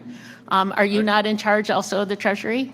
That has USAID. That has nothing to do with us. But payment information has nothing to do with it. Again, it was not sourced at the Treasury. Why are you bringing this up with me? So GAO provided 6 recommendations to address identified weaknesses, including ensuring staff agree to comply with IT security rules and configuring systems to detect and prevent the transmission of unencrypted payment data. The report states that the fiscal service, again, the fiscal service, part of your agency agreed that 3 of the recommendations, or agreed with 3 of the recommendations and did not state whether it agreed or disagreed with the other 3. So, Mr. Secretary, can you confirm Treasury's position? This is part of your purview, that Treasury's position on all 6 recommendations. And if you agree that they're warranted, please let us know. And if you disagree with the recommendations, please explain why. Again, I don't have a copy of the recommendations in front of me. Your office did not share them in advance. We'd be happy to get back to you. That we would obviously agree with the ones where we've already agreed. So I hope that you understand that these are findings from the GAO about ensuring that information is protected. And again, we have seen access to taxpayer information leaks. What are you doing to address this? And are you taking responsibility? People don't have faith that access has been given against the law. Well, again, President Trump and his family and employees of the Trump Organization, 400,000 people, had their tax returns stolen at the IRS. You are in charge. What are you doing to prevent that? Americans' people's sensitive information has been leaked outside. Ms. Bennett, your time has expired. We have tightened the protocols. We have tightened access. And you've said nothing specific of what you've done to Ms. ensure. Bennett, your time has expired. Mr. Estes is recognized. Good to see you, Congresswoman. So frustrating. Thank you, Mr. Chairman. Secretary Bessent, welcome for Ways and Means, and thank you for being here today.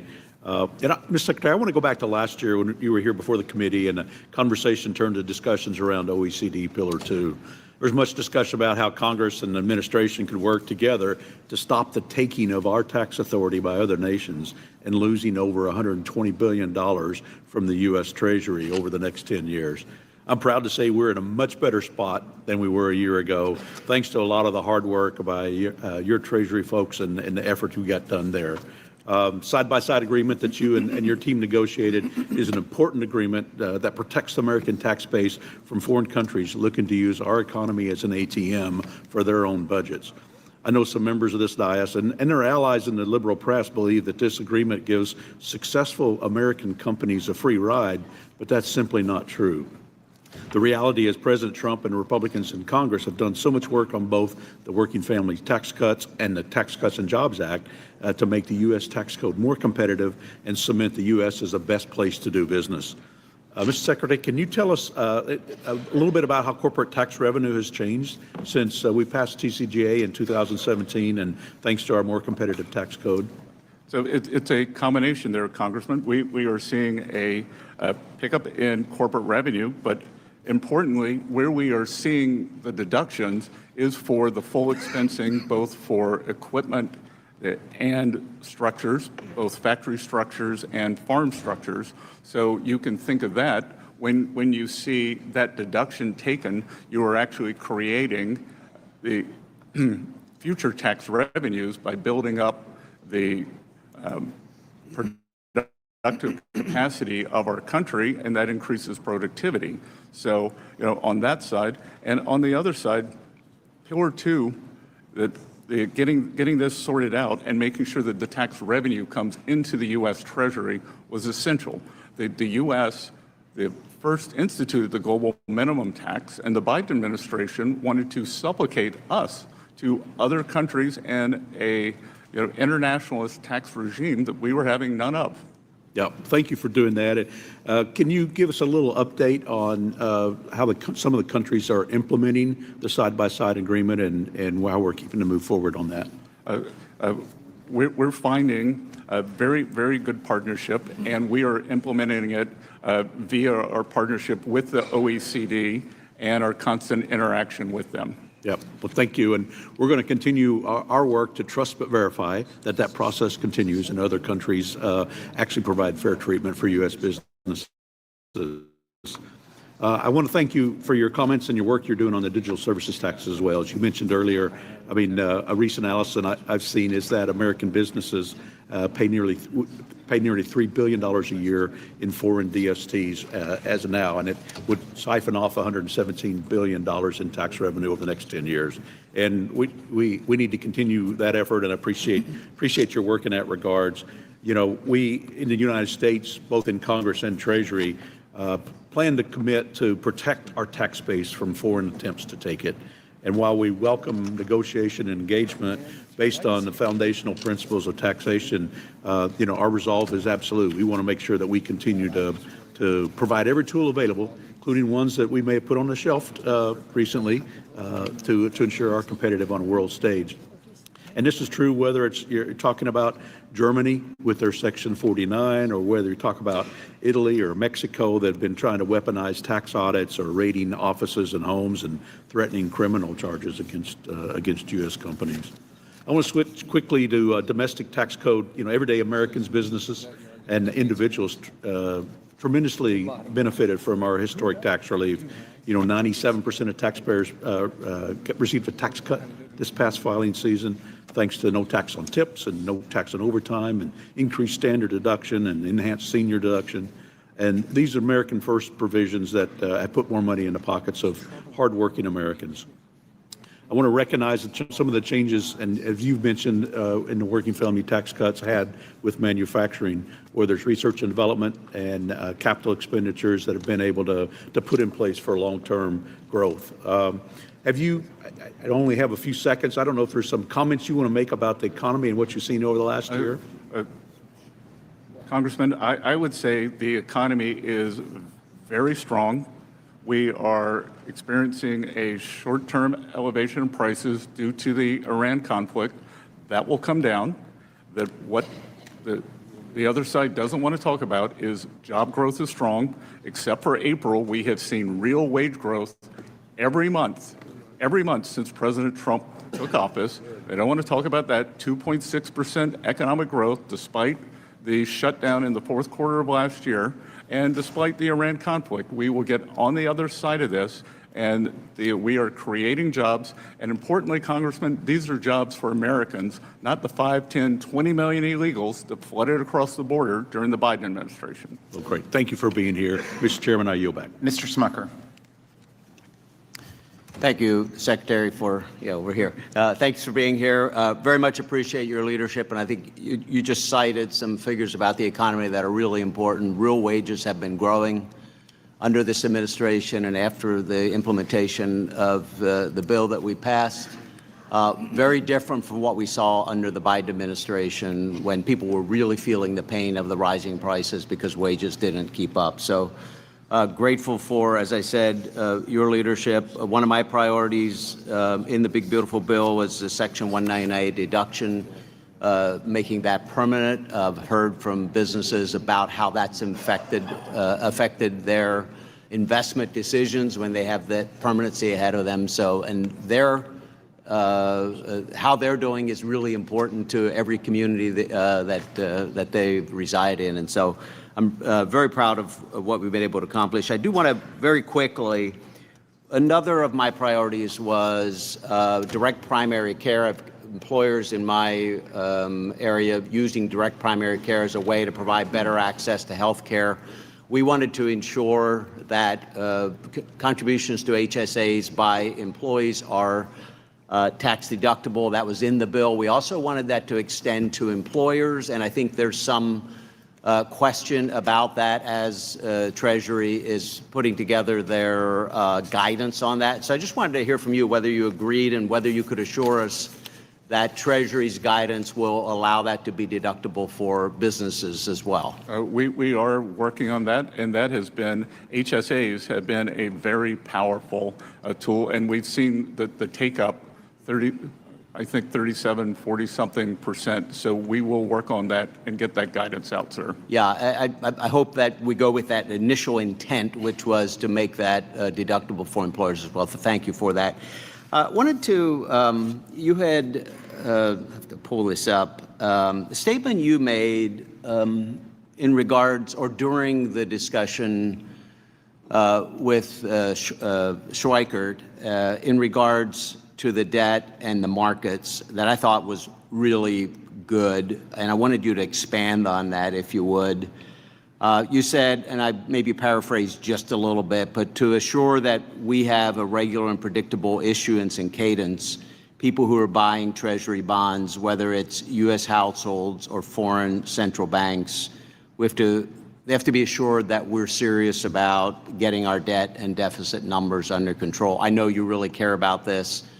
I certainly do. I feel at times like the American people don't fully understand the impact of the debt on their economic activity today, but the threat going forward. So I'd love for you to expand on that a little, talk about why that's important and what are the steps that we could be taking in Congress to address the debt and the deficit numbers. Well, Congressman, let's look at a little bit of history. And this is MIT's numbers, not my numbers. MIT believes that almost 50% of the inflation we saw during the Biden era was due to the size of the deficits. So first of all, for the American people, not only does it affect the interest rates, our ability to issue debt, it also affects inflation. When you have these roaring deficits, money goes into the economy, and what the Biden administration did was they injected, you had a demand shock through giveaways, but then you constricted supply with the regulatory state, and that's how you get inflation. And this administration is doing the opposite. We had a fiscal contraction for calendar year 2025, and as I said earlier, we are cutting regulations, so we are increasing supply, whether it is energy for services. So that is why core inflation is down more than 0.5% since President Trump came in. One of the things we're talking about in the Budget Committee with Chairman Arrington is a resolution that would set a goal for Congress to get to a 3% deficit to GDP within the next decade. This has bipartisan support. We're hoping to see that support grow. You've talked about this. You've set a goal of wanting to be at a deficit percentage of GDP starting with 3 by the end of the administration. I wonder if you could talk about the importance of that goal as well in just a few seconds I have remaining. Yes, sir. I came out from behind my very comfortable desk and am here today because I was concerned about that trajectory. And I do believe it is possible to get back to the historical level, 3% deficit to GDP. And while that is not a balanced budget, if you have nominal growth above that level, you are paying down debt. Thank you. Ms. Chu. Secretary Bessent, since President Trump launched his illegal war in Iran, you've repeatedly assured Americans that higher prices would be temporary. In March, you said Americans should expect only 50 days of temporary elevated prices. Secretary Bessent, it's been almost 100 days and inflation is at a 3-year high with no indication of going down. In May, you said help is on the way when it comes to skyrocketing gas prices. A month later, Americans are still searching for the relief you promised as they pay more than double at the pump than what they paid before the war started. Later that month, you described rising inflation as a very limited spike. In reality, for the first time in 3 years, inflation is outpacing Americans' wages, and Americans' saving rate has dropped by half since last year. And just yesterday, before the Senate Finance Committee, you again characterized inflation as a short-term blip. Recently, President Trump proudly claimed that he doesn't think about Americans' financial situation when it comes to the war with Iran. So I want to ask you, Secretary Bessent, do you agree with President Trump that you also do not care about Americans' financial situations? Congresswoman, who was the president during World War I? Can you, No, are you refusing to answer my question? No, I'm asking, who was the president during World War I? I don't know, but clearly you are not answering my question. You don't know who the president during World War I was. Well, let me tell you. So I'm clearly getting the idea that you do not want to answer whether you agree with President Trump that you do not care about Americans' financial situations. President Trump does care about Americans' financial situation. Well, he actually said that he doesn't.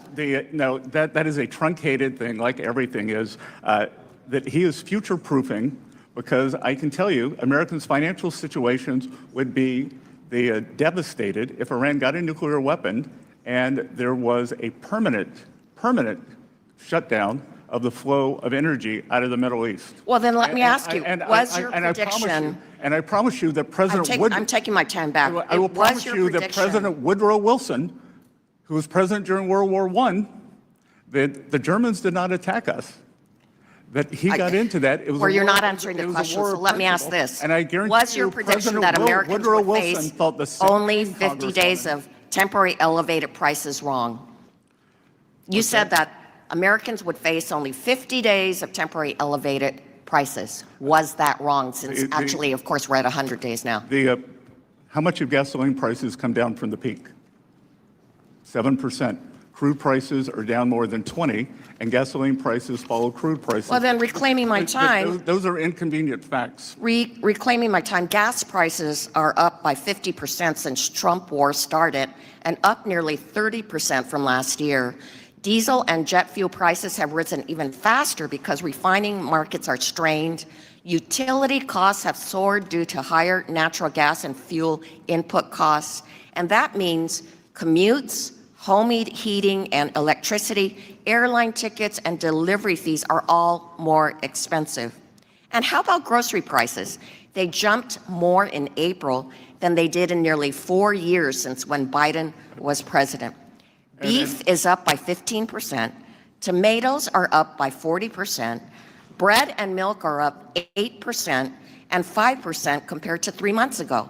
And it's those lower income households that are hardest hit by Trumpflation. They're forced to cut back on spending. I know it's an inconvenient, excuse me, it's my time, but fact, but I know that it'd be hard for a billionaire like you to imagine how these lower income households would be hit by inflation. In fact, Trump said he couldn't care less about higher car prices for Americans. Do you agree with that statement?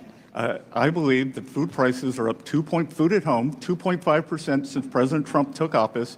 I know that's an inconvenient fact for you. You're from California. Maybe you care about avocado prices. Maybe you want them higher, but they're down 19%. Well, all you have to do is to go to the grocery store to see that beef is up by 15%, tomatoes are up by 40%, and bread and milk are up by 8%. You don't get to pick and choose. It is a basket, and the basket is up 2.5%. During the Biden era, it was up 5%. Well, you paint such a rosy picture. 5% a year. But I think Americans are not experiencing this rosy picture that you paint. They are asking, are my wages keeping up with costs? Can I afford the things that my family needs? And I'm afraid the answer is no. I'm afraid you're incorrect, because we had real wage increases every month since President Trump took office, except for the month of April. So I know the facts don't align with your narrative, but please, you're entitled to your opinion. Your narrative is not lining up with what Americans are experiencing right now. You're entitled to your opinion, not your own facts. I yield back. Mr. Hearn. Mr. Secretary, it's good to see you. Thanks for being here. Great to be here. And I can see your you're talking a lot about the facts. The facts are, is during the 4 years of Joe Biden, we had a 25% increase in prices. No way did the wages keep up during that time. The highest gas prices we've seen in the last decade were under Joe Biden, but my colleagues have gotten amnesia. Almost a year ago, Mr. Trump signed the working family tax cuts into law and preventing the largest tax increase in American history. And I want to thank you, Mr. Secretary, for your hard work and for your partnership in getting that across the finish line. A huge part of the working family tax cuts was making permanent many provisions of the 2017 TCJA, including eliminating the lockout effect, encouraging companies to bring intellectual property and profits back to the United States, lower rates for all Americans, the pass-through small business deduction, and immediate expensing provisions, all of which have been proven to drive tremendous growth and job creation. Prior to last year, the lack of permanency in these policies hindered economic growth and job creation. But thanks to the working family tax cut, businesses now have the certainty they need to plan, grow, invest, and create jobs here in America. I now want to shift focus to the expensing of factories, which is a new pro-growth tax policy in the working family tax cuts. After the passage of TCJA, bonus depreciation allowed businesses to deduct the full cost of equipment and machinery immediately. But the factory building that housed the machinery had to be depreciated over a much longer 39-year schedule. This created a major gap in U.S. tax policy. Manufacturers could quickly recover the cost of machines, but the cost recovery for the enormous capital investments in the physical factories lagged far behind. Last year's tax law extended accelerated expensing treatment to the structures of new domestic production facilities, allowing manufacturers to quickly recover the cost of the building and in turn make it significantly more attractive for companies to invest in expanding U.S. manufacturing capacity. And in fact, they have. We see that, we hear about it, we read about it. Those are the facts. Following the passage of the working family tax cuts, 52% of manufacturers surveyed said they would intended to use the new provision to immediately expense the cost of the construction or expanding a manufacturing facility over the next 4 years. Mr. Secretary, my first question is, last year I asked you about the importance of this provision, and you said that expensing for factories in a way puts us on a level playing field with countries that heavily subsidize their industries. And as you know, this provision expires at the end of 29. Do you believe this provision should be made permanent or extended to continue incentivizing the expansion of U.S. manufacturing capacity and job creation? And then also, in your response, could you also talk about what this does for your 333 plan and how that's part of the integration of that? I think we should extend or make it permanent. I was able to go and visit Winnebago in Minnesota, and they told me that because of the expensing, they were on the fence on whether to do a battery project for their RVs in Florida to build a factory. But because of the full expensing of equipment, full expensing of structures, they were doing it. And I think we are seeing that again and again. But Congressman, what is very important here, and I don't think people really understand, we are creating productive capacity here, and productive capacity is what generates future tax revenues. So you get the immediate hit to taxes now, but then you create an accelerated stream of income that is much higher, a multiplier effect after that. I call it the slingshot effect. So for 1 or 2 years, I think we're going to see this burst of factories and manufacturers that were encumbered under the Biden administration, and I think going forward, we're going to see a breakout in corporate income tax receipts. Mr. Secretary, I think what you're describing it shows the ignorance of the critics of this policy, because it's very easy to shut down a building or a facility, but much more difficult to rebuild something and re-staff it to move businesses back from abroad. So I applaud you. We're going to build it, and they are going to come. And then one final question. I have significant concerns on third-party financing of litigation in the United States, particularly regarding the tax treatment of these profits derived from it. And currently, these financiers are claiming capital gains treatment, and it is, and best, highly questionable that unadjudicated claims of harm constitute capital assets. This activity is distorting our judicial system and turning our court system into a casino. And I'd really love for your team at the IRS to work with me and look into how we have this tax treatment of this practice. There are many people across the nation are concerned about sovereign wealth funds and others that are gaming our system.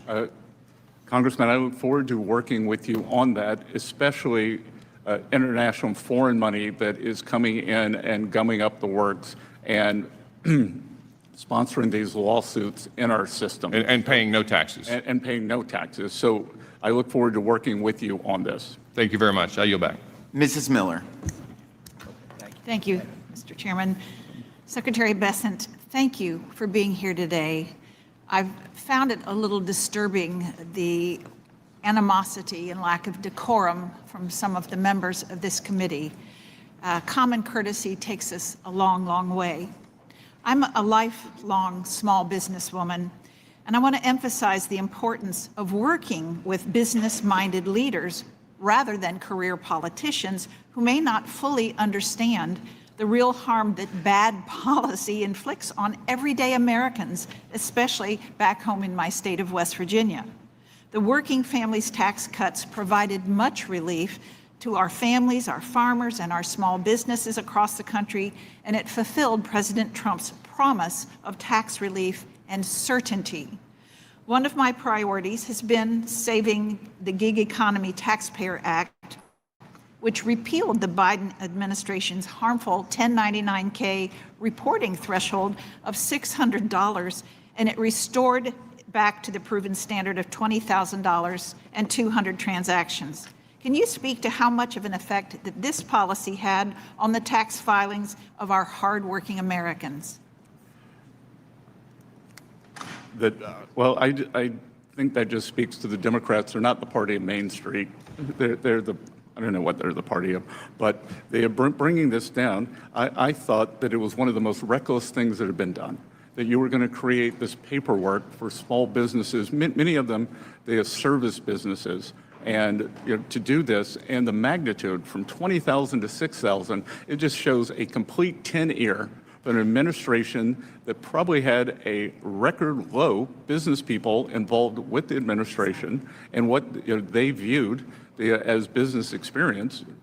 So I think realigning that for Main Street and small businesses was essential, and we have seen no effect at the IRS in terms of the revenues from that. That's right. If anything, it's better.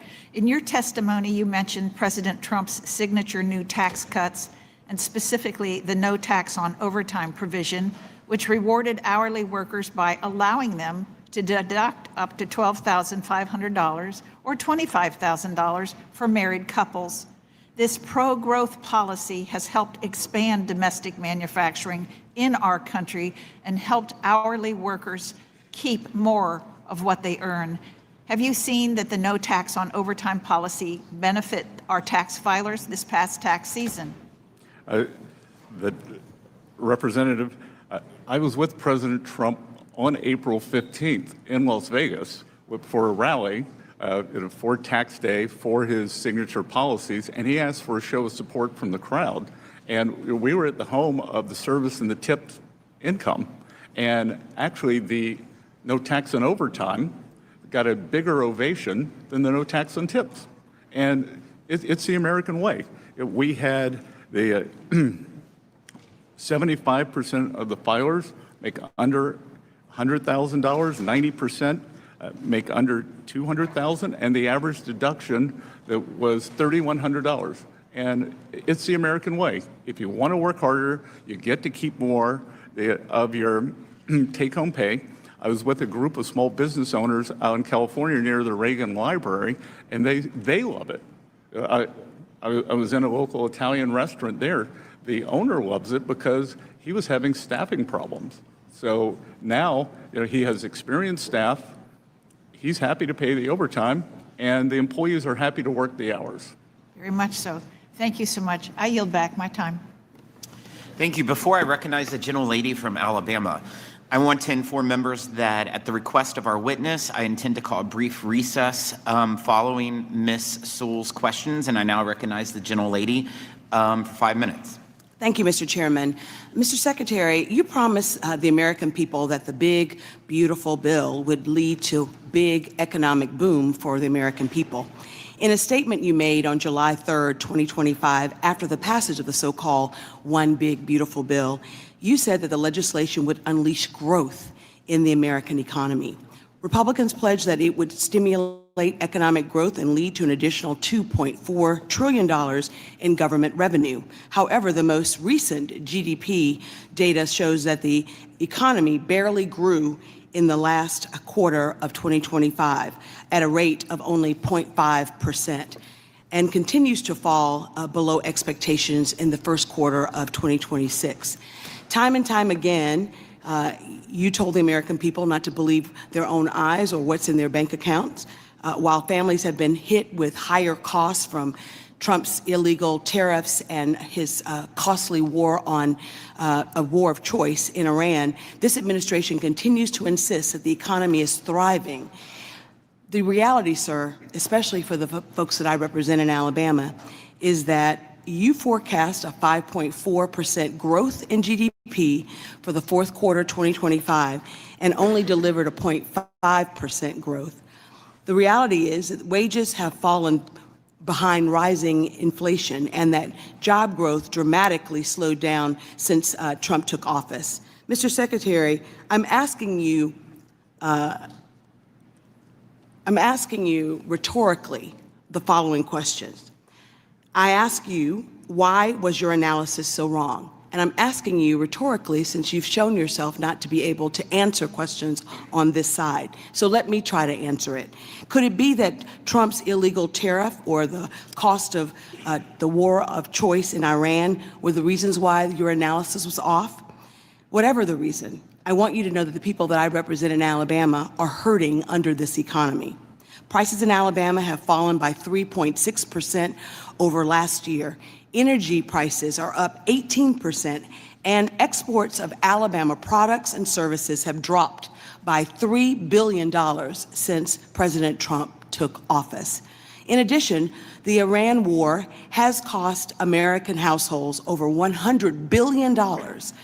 Grocery prices are rising faster than any time in the last 4 years, and gas is over $4 a gallon in Alabama, where last year it was only $3 a gallon. Mr. Secretary, your economy, this economy under this administration is failing the American people, and we can and must do better. My second question, or my second topic I'd like to discuss is what's going on. Sir, I haven't asked you one single question. I will point out Mr. Chairman, I asked to reclaim my time. I'm not asking him a question. I'm stating facts. You're not stating facts, you're stating opinion. Mr. Secretary, Black and brown Americans feel like they are under attack by this administration. President Trump has ordered state legislators across the country to redraw maps to dilute Black political representation. Moreover, Trump has weaponized the DOJ to go after groups like the Southern Poverty Law Center because of the work that they've done to expose white supremacy groups that are often supporters of President Trump. I am asking you, sir, that if the IRS plays a role in these cases, I ask that you ensure that the IRS is not improperly influenced by the president or this administration during the duration of that case, and I trust that you will make sure that that does happen. Lastly, Representative Davis and I sent several letters to the IRS, and I think that Representative Davis, during his questioning of you, asked you about it. This most recent tax season was the first time that the president signed an executive order in September of last year that ceased paper refund checks from being issued. This decision to upend paper checks has led to a significant delay in refunds for those taxpayers. And I understand in your response to Mr. Davis, you said that 95% of those that receive their refunds get them electronically. Well, I represent the 5% that do not have access to electronic repayment. Those folks need paper checks, and they need their refunds now. I trust that this administration will do all that it can to make sure that all Americans, irrespective of whether they're unbanked or have access to electronic payment, that they get their refunds. And Mr. Davis asked a question that you didn't answer, but I'd like to answer it for you. We're asking that you and your office, that the Treasury Department, work with us to make sure that our constituents get their refund checks. I will commit to do that. Thank you, sir. I yield back the balance of my time. That was the first I've seen. And to be clear, That number 5.4% was the Atlanta Fed GDP need now, but I know that's inconvenient. So, Thanks. Thanks. As announced, the committee will stand in a 5-minute brief recess.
Call the hearing back to order. I'd like to recognize Mr. Kustoff for 5 minutes.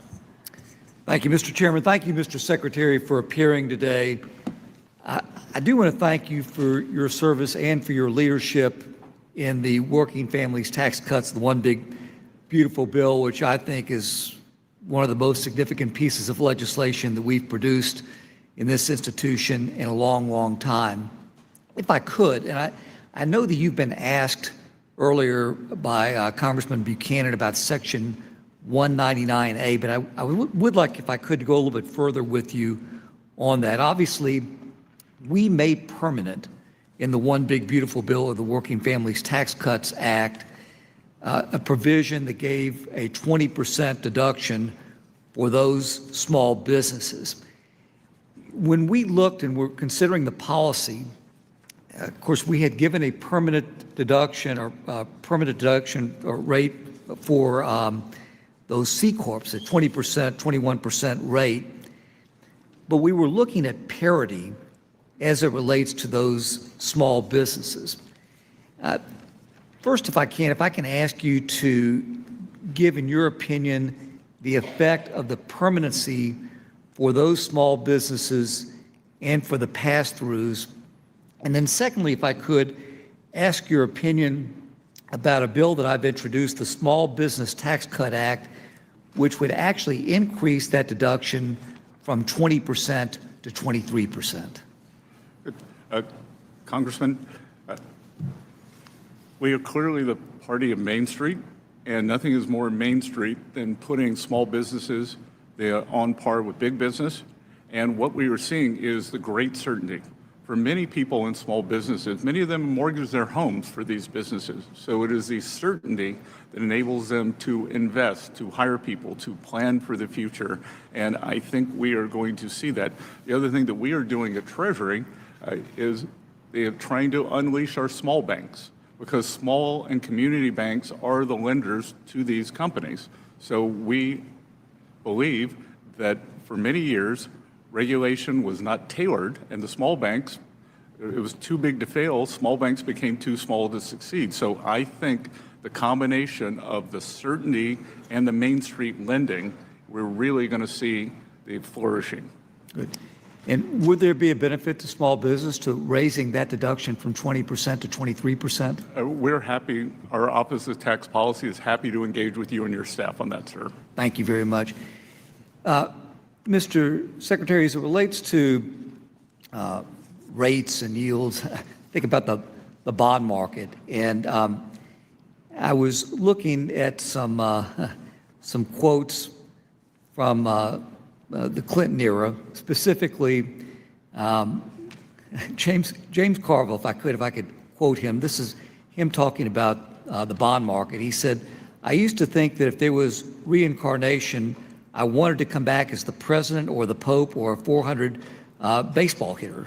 But now I'd like to come back as the bond market. You can intimidate everybody." And then a second quote from President Clinton to your predecessor, Secretary Rubin. He said, "You mean to tell me that the success of the economic program and my reelection hinges on the Federal Reserve and a bunch of blank bond traders?" Let me ask you, if I can, to give maybe some certainty or some clarity to those bond traders, those in the bond market, and the relative state of our economy. The state of our economy is strong. We are having a short-term level increase in price levels. We will get to the other side of those, and I defy this side of the aisle to tell me what is wrong with our economy. We've had 2.6% GDP growth per quarter since President Trump came in, and that's despite the Democratic shutdown in the fourth quarter and this conflict that we're going through. So I'm very optimistic on the other side, and it is my view, and we are going to push this the U.S. will be hosting the G20 this year, and we have the leadership that the biggest threat to financial stability is a lack of growth. And I believe that we can grow well in excess of 3%, given the deregulation and great tax policy. So, and Congressman, back to your initial question, it's all about certainty. So we have permanence. If you want to come, if you're an American or a foreigner, come to the U.S., build your business. You have tax certainty, you have energy certainty, you have regulatory certainty, and that all flows back into the Treasury. And what comes into the Treasury is stability. We had a fiscal contraction for 2025, and everything we are doing now is creating more productive capacity that will be tax revenues down the road. Thank you, Mr. Secretary. I'll yield back. Thank you. Now I'd like to recognize Representative Stubbe for 5 minutes. Thank you, Mr. Chairman. Mr. Secretary, thank you for being here. Families in Florida are still focused on affordability: groceries, housing, cars, childcare, and day-to-day bills. Treasury's new analysis shows the working families' tax cuts are delivering relief through policies like no tax on tips, no tax on overtime, the enhanced senior deduction, which is huge in my district, and the expanded child tax credit, and no tax on car loan interest for American-made vehicles. Beyond the top-line numbers, what tangible steps is Treasury taking to make sure these policies translate into more take-home pay, lower tax bills, and real breathing room for working families, seniors, and small businesses? Your mic. Representative, what we did was we had about 98% last year of online filers, and we made sure that they got their refunds within 21 days. So the other thing, I've encouraged people, one of the reasons for big refunds is you haven't changed your withholding. So if filers change their withholding, they get an automatic step up in their monthly take-home. And we are constantly refining all of these programs at Treasury, and we're trying to educate people because I've been in restaurants, and when I talked to the server, I said, "How is no tax and tips going for you?" And we didn't know about it. So I think a lot of it is education, and I would expect that the take-up this coming year will be even bigger. So I represent one of the most elderly districts in the nation. I have the most Social Security recipients of any district in the country. So what should seniors on fixed income feel from this law over the next year? The rebate that we did is just, I've had people at events come up to me and say how impactful that's been to their bottom dollar. Well, as you may have heard me say earlier, a few weeks ago, I was at the Villages with the president, and obviously a very warm welcome. The average deduction was $7,500. 68% of the filers make less than $100,000. 94% make less than $200,000. This is very important for people on a fixed budget. Representative Panetta and I introduced the Taxpayer Protection and Proficiency Act to crack down on fraudulent and incompetent tax preparers, including ghost preparers who prepare returns for a fee but refuse to sign the return or include a valid PTIN. For a taxpayer who did everything they thought was right, it can be devastating to later find out that their preparer inflated deductions, claimed credits that they did not qualify for, or disappeared after the filing. From Treasury's perspective, how serious and pervasive is the ghost preparer problem, and what additional tools would help Treasury and the IRS hold bad actors accountable while protecting honest taxpayers? So we are working on that with the constituents, and this is a real problem. That especially as you described for our seniors, more than one third of our seniors have been victim of some kind of a fraud, and what we don't need is some kind of a tax fraud here. So we have pushed out to the preparers to make sure that everyone understands what should be done, and we are happy to work with your office on that, especially for seniors who are subject to fraud. For many working families, a tax refund isn't just a number on a return. It's money for rent, car repairs, groceries, medical bills, or paying down debt. At the same time, Treasury has to prevent improper payments and fraud. How is the Treasury utilizing modernization efforts to get refunds out quickly while balancing the need to protect taxpayers and the Treasury from fraud? Well, last year, approximately 98% of taxpayers filed an electronic return, and we were able to, if everything was in good order, we were able to get that return sent electronically within 21 days. The other thing we are doing that is very, very important, we now have the means to say, we don't think your return is correct, and this will likely trigger an audit. Do you want to have another shot at this? And that is very helpful in terms of down the road, in terms of the number of audit cases, and for taxpayers who they or their preparer may have made an honest mistake. In the 20 seconds I have left, is there anything that you haven't had an opportunity to address from the lies from the Democrat side that you'd like to address in this time? Again, we've got a temporary inflation spike, groceries, as the Democrats or many people like to say, it's up 2.5% since the president came to office. We work on this every day. The underlying economy is very, very strong. The jobs numbers, they are good. Construction jobs are up. And what I want to say, Congressman, is these are private sector jobs. Private sector jobs. We could have started any government program and put 1 million more jobs on the board. That it's private sector jobs that enables Americans to have real wage increases. And every month, except for April, Americans saw real wage increases. That's a great point. Thanks for being here. And thanks for all your good work. Gentleman's time has expired. Recognize Ms. Moore for 5 minutes.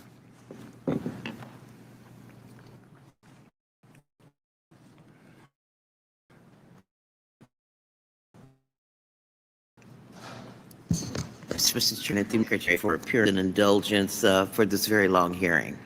I just don't want to get into a big fight with you, sir, but I would have to agree with one of my colleagues that spoke earlier. These are some Dickensian times, and for some people, that these are the best of times. And we have heard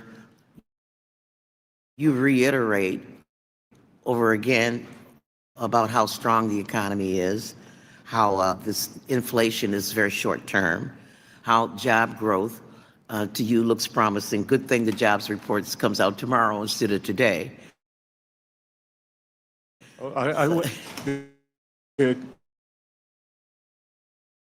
Representative, I wish it. When our colleagues like to attribute the president's confidence that he shouldn't worry about the financial stability or financial ability of Americans, and your notion of a blip, deflation, that people should not actually, I have to say that you agree with the president that that our economy is strong and that we shouldn't worry about people's situations. Is that the conclusion I can reach? No, my conclusion is that we understand that things are challenging now because of this conflict, and we will get to the other side of this, but the underlying economy is quite resilient. Okay, well, good. Well, we've heard this before. And it's the worst of times, because, 76% of Americans are feeling the 40% increase in utility costs. You mentioned groceries, and I guess it just depends on what kind of basket of food you choose. you better not choose something like beef or something. If you're getting, you know, some of the ramen noodles or something, I guess that won't affect you as much. Well, but these are the worst of times for a lot of people, excuse me. And what we have found, and I'd like to place in the record, an article I found without objection, which really indicates, and maybe it's no fault of this president, but in fact, wages are growing at a much slower rate than inflation. And if we look at data going back to even, you know, the beginning of this century, we'll see that that inflation is really eating up about all of the economic benefit people have, and people are experiencing that.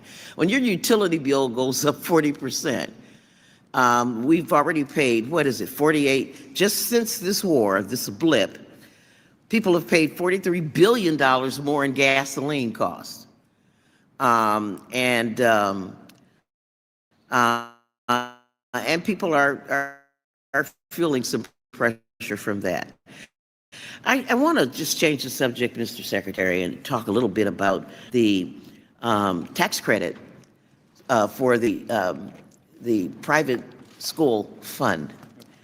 And this is a bill where, this is a program where a taxpayer can get a 100% tax credit for providing monies to the, what do you call these organizations, the school granting organizations. Can you, what other tax credit do we have where people don't have any skin in the game? They get a 100% tax credit for their participation. I just wanted of us, I don't know. Again, I don't know why you think there's no skin in the game, because this can go to students in schools for tutoring, it can go to handicapped students. Well, you know, I guess kids in public school don't pay tuition, and so I don't know how. If you wanted to hire a tutor for your child, that you could do that. But I guess I'm talking about the taxpayer, sir. So I'm talking about me as a taxpayer. If I want to provide money to a school, and say, let me get to the point. Well, to a school, you know, I don't want to admit LGBTQ students. I don't want to admit black students, or what would, and I'm going to get a dollar for dollar tax credit for that. What other tax credit program do we have that's similar to that? Almost nothing. Nothing. And many of these are for religious schools, ma'am.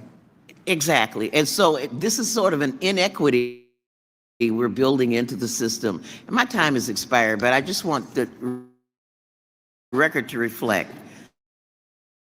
that this is an inequity where we're giving, we're circumventing the state's rights. Will you indulge me? Yeah. Okay, I have a unanimous to put these materials in the record, Mr. Chairman. Without objection, and now I'd like to recognize Mr. Fitzpatrick for 5 minutes. Thank you, Secretary Bessent, for being here today. We appreciate it. Sir, since the beginning of that Russia's illegal campaign of aggression will not be normalized nor rewarded. And that is why several of us have continued to advocate for sanctions that will put economic pressure on Russia and ensure that any peace agreement is durable, is real, and is agreed to by the government of Ukraine. Last year, a large bipartisan group introduced something called the Peace Through Strength against officials and entities supporting Russia's defense, energy, and transportation sectors. This bill would close loopholes, fueling Russia's war economy, targeting Russia's energy leverage, and impose sanctions for war crimes, including the kidnapping and wrongful deportation of Ukrainian children. It establishes a 500% tariff on all imports from Russia to the United States, as well as on products from any nation which continues to enable this war through the purchase of Russian origin oil and natural gas. This committee and this Congress, I believe, have an obligation to provide the administration with the tools necessary to deliver lasting peace through strength.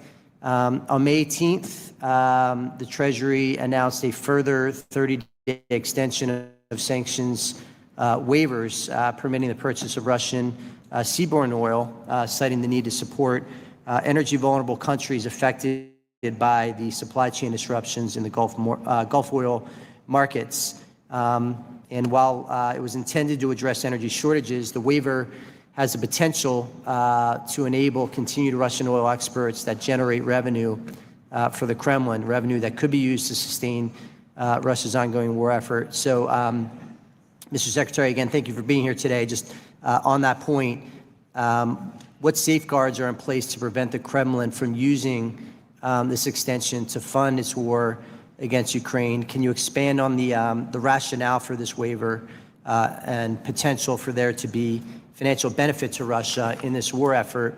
And then lastly, is the Department of the Treasury prepared to implement meaningful sanctions against Russia, such as those described in the legislation I just referenced?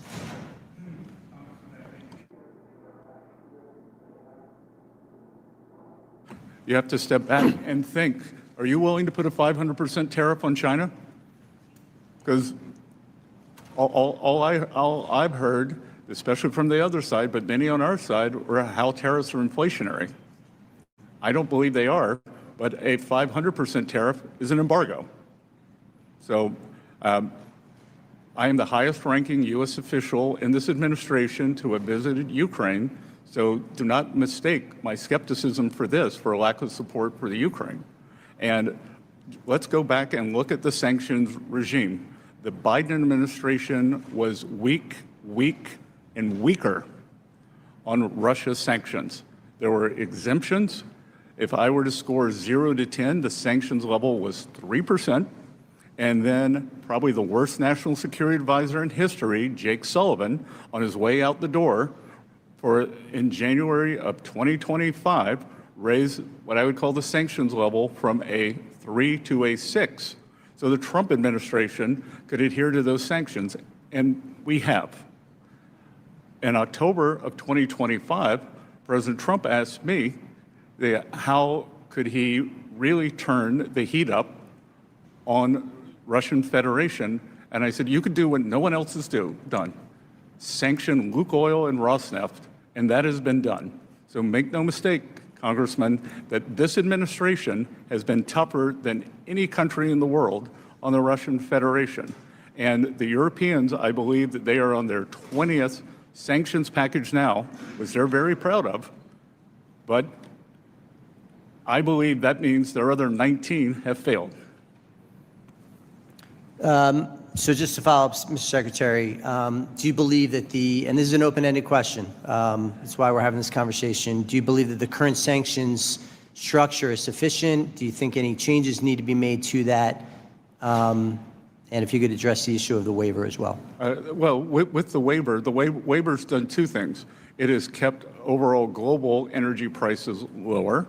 And the other thing it has done, during World Bank, IMF week, many of the most vulnerable countries asked me to continue the waiver. I had not intended to. And we have. My guess is, or my strong inclination is, that if there are further waivers, that they will be country-specific and not generalized.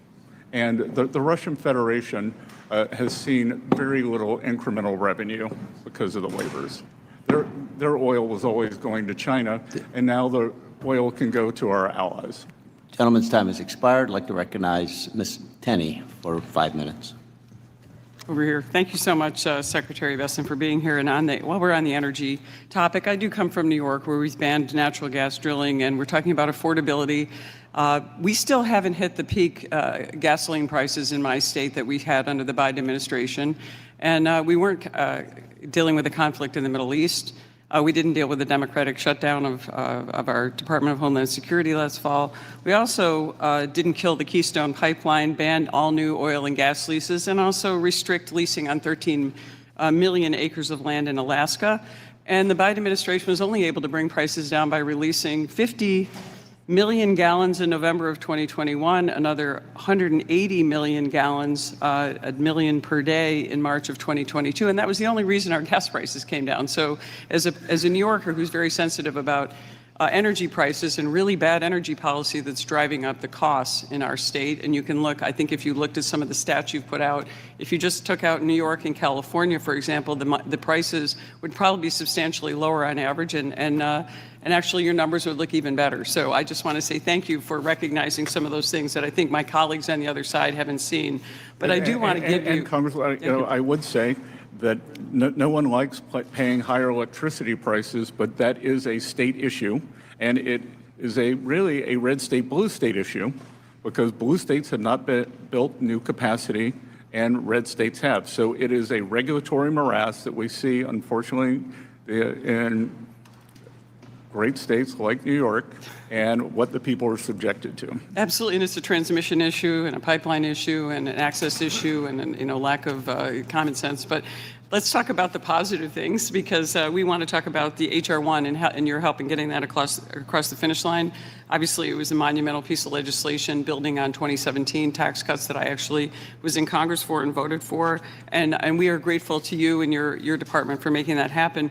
I also want to make sure and recognize, you talked about some permanency today, and I want to make sure that we recognize one of the signature pieces of legislation that I co-authored actually with my colleague, Representative Sewell, and it's the making the new markets tax credit permanent as part of HR1, and that was something we fought hard for, and it was very bipartisan. In my district alone, in upstate New York, which is way up in the rural areas, New York 24 stretches from the St. Lawrence Seaway all the way to the Niagara River.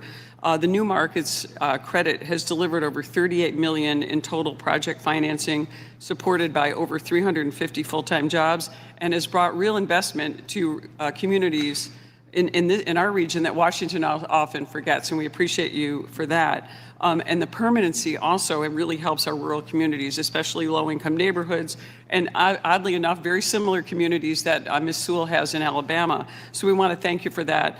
And also want to just thank President Trump. The infrastructure has been significant. You talked about permanency and why that's going to be good for our communities. I do want to ask you a little bit, if we could just get into, when it comes to the implementation of new markets, the community development finance program and that fund. Can you just give us an update on that and where we are going to be with that in the future?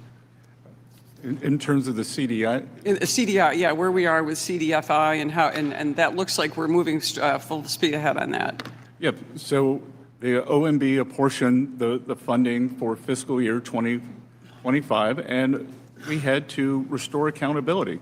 Over the last year, my team has reviewed rhetoric, priorities, and we are getting CDFIs back to their core business. It's not going to be financial engineering. It's not going to be wasting taxpayer dollars. And we think that they are important when used properly. Like, one of the biggest financial frauds of last year, Tricolor, was the CDFI. So are we going to see, when are we going to see a timeline on that for our applicants? We know that, do we have is that coming out of Treasury? I'll have my staff get back to yours tomorrow. Okay, that'd be great. We appreciate it. Hope you run for president. Thank you.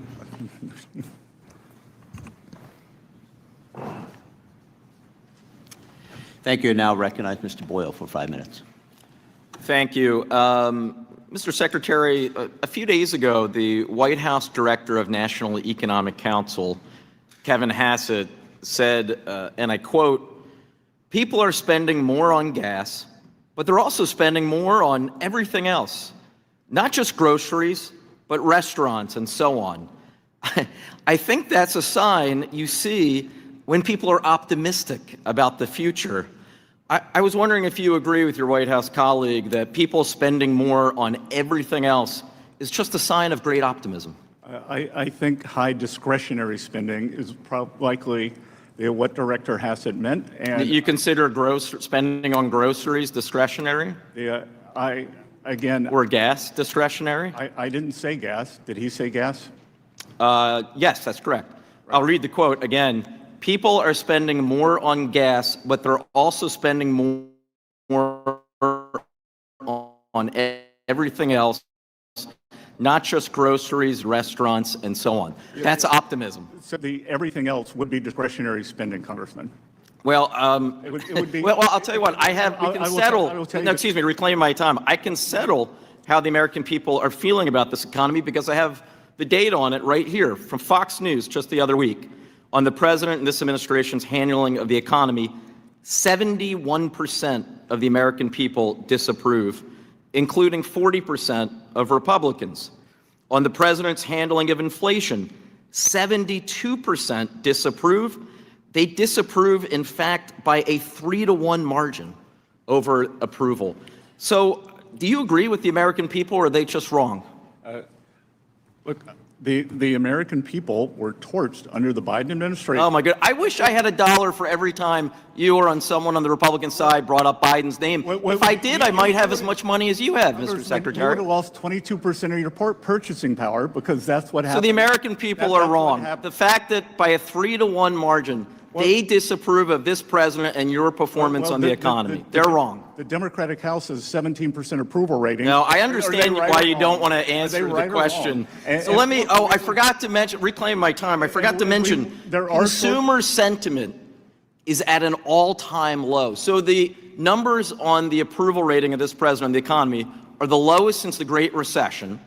But in terms of consumer sentiment, which actually does measure whether or not people are optimistic about their future, the lowest in the history of a poll that dates back to 1952. Well, let's look at the underlying data. 2/3 of those are Democrats. The Democrats... Now, 2/3, excuse me, 2/3 of those polls, so Fox News, The Economist, all the polls are wrong. You're citing the University of Michigan, and there have been other surveys as well, but the Michigan survey. Who listen to this kind of twaddle, they vote in the single digits, teens, whatever. Republicans, they vote much higher, and that's how you get, I don't even know what you're saying, Mr. Secretary. No, I don't think you know what you're saying. I know what I'm citing the facts. Those are the facts that you have a problem with, Mr. Secretary. Well, let me just turn, since I only have 2 minutes left, let me just turn to this. I think it's unquestioned fact that in the 2024 election, President Trump, in my home state, the Commonwealth of Pennsylvania, and throughout the country, especially those 7 big battleground states, he promised the American people, and I quote, "I will lower costs on day one." Well, Mr. Secretary, as it turns out, today is exactly day 500 of this administration, and costs aren't any lower. They are higher than ever before. Inflation is rising. Gas prices are surging. Consumer confidence, again, has collapsed. And healthcare costs are going up thanks to the bill that you helped pass over a year ago. Why won't you just admit that this has been a failed presidency? Because the first step to turning this around would be admitting the problem. The 2.6% GDP growth, exceptional job growth in the private. That's the average since President Trump came into office. Real wage increases every month except for April. So if you, once again, inflation is eating away at the pocketbooks of the American people. I can tell you this: in the 30 seconds, reclaiming my time, in the 30 seconds I have left, when I was back home in Northeast Philly a couple days ago, and at a gas station, people were paying over $4.50 a gallon. They were feeling a lot of things, a lot of emotions. I guarantee you, optimism wasn't one of them. With that, I yield back. Thank you very much. Thank you. Thank you, and I'll recognize Mr. Murphy for 5 minutes. You know, memory is a wonderful thing to study. How we I think George Orwell called it memory holing. Yeah.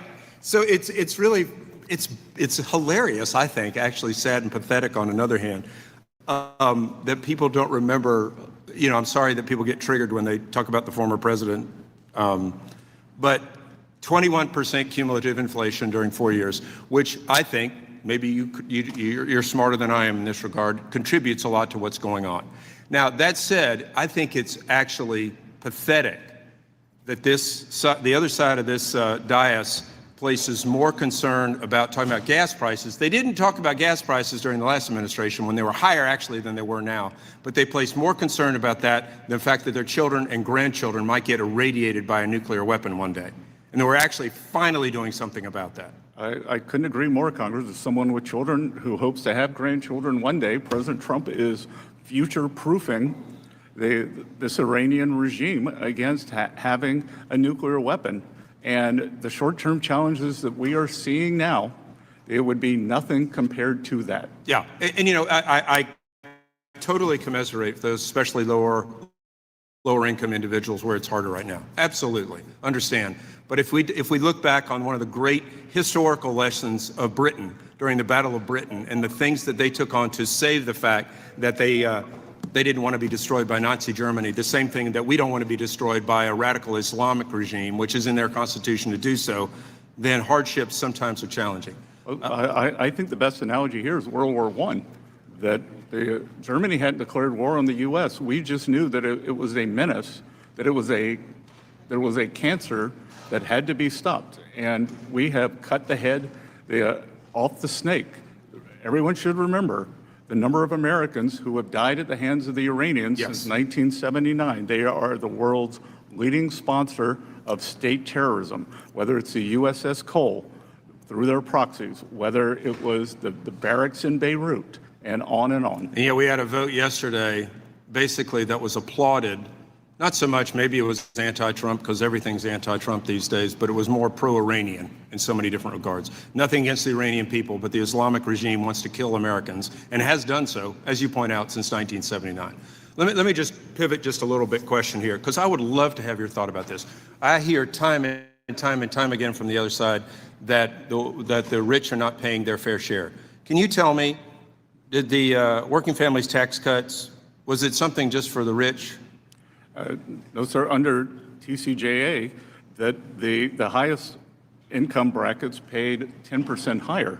And I can see that especially for the president's signature policy, 99% of the filers on no tax and tips make less than 200%, make less than $200,000. No tax and overtime, 6% of the filers. 75% make less than 100. So I've asked them. We heard the rich don't get tips. The rich don't need the senior deduction. Yeah.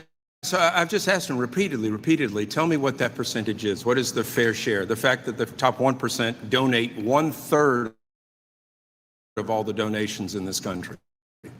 Yeah, maybe they should do more. I have no issue with that, but that's a voluntary thing.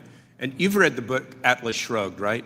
Yes, sir. Don't you think we're seeing a lot of lessons from that today? I think we're seeing more lessons from 1984. Well, yes, indeed. Let me pivot just a little bit to a challenging topic, and that's our debt, and the fact that I think we've had pro-growth policies put forth in our tax bill, which may not be readily apparent right now, right? So I wonder if you could just give me what you think what our projections are going to be, debt to GDP, what's going to happen in the next 5 to 10 years with all the investment that's going to be coming in. As I said earlier, Congressman, that we are creating highly productive assets that will be generating the high returns that will then go into the tax base. Yeah. This manufacturing renaissance that we're seeing creates jobs in two ways. The companies will be paying more taxes. They availed themselves, as we wanted them to, of the 100% full expensing on equipment for factories, for farm structures, and that will go into the tax base. I call it the slingshot effect. Right. You pull it back, and then it starts paying off. Yeah, it's like a slinky. If God forbid there was a Democrat that got into the next White House, they're going to come in and claim all the wonderful benefits that we're going to see at that point in time. Just kind of like the Biden administration talked about all the job creation after they destroyed all the jobs and then just restored them. So thank you for the work that you do. You are doing the good Lord's work in a very, very challenging environment. You're deeply appreciated. Thank you. I'll yield back. Thank you, sir. Thank you, Ms. Fishbach. Thank you, Mr. Chair. And Secretary, I want to say thank you for being here because it's always good to see you, and I genuinely appreciate the information that you have and when we have the opportunity to have the discussion and be able to ask questions. But I really am sorry that the other side chooses not to acknowledge any of the good that's come out of this bill, and that's simply because this committee, the Republicans, Chairman Smith and President Trump are the ones that did it. So they refuse to see any of the good, and I'm sorry about that because I think that they're missing a lot. Look, I'd be worried because all these tax returns that we got that had one of the president's signature policies, they all voted against them. They all voted for the biggest tax hike. They all voted against increasing the child tax credit. They voted to cut it in half. And I feel like they did it simply because President Trump supported it. Simply And so, because. yep, absolutely. And I do feel sorry, and I am sorry about the fact that they believe that being rude is the way to have any kind of discussion, and that the only thing that they're seeking is social media clicks. And so I apologize for that, because I not only your position, but also the information you're able to provide. And I think it's important that we have civil discussions as opposed to this kind of yelling at people and not letting them speak. So I apologize for that. But I just wanted to ask a little bit. My district is very rural, very family oriented. And so I wanted you to maybe talk a little bit about particularly those families that benefit from what we've done in the bill, you know, the pro-family provisions, and maybe a little bit about that so that people can understand better what we really did for those families. Well, first of all, permanence is very important. We increased the child tax credit from $2,000 to $2,200. That is permanent, and we've done, and that per child, 40 million families have claimed this benefit. And with everything here, you know, as someone has studied the history of economics, we would have had a cataclysmic event if we'd had a $5 trillion tax hike.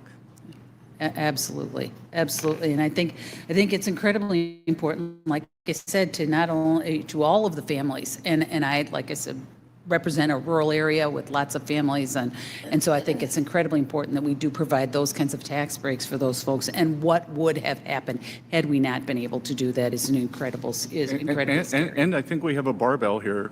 The representative that we have on one side, it's the expensing of business equipment, can be farm equipment. We have ag structures. And then on the other side, the president's 4 signature policies.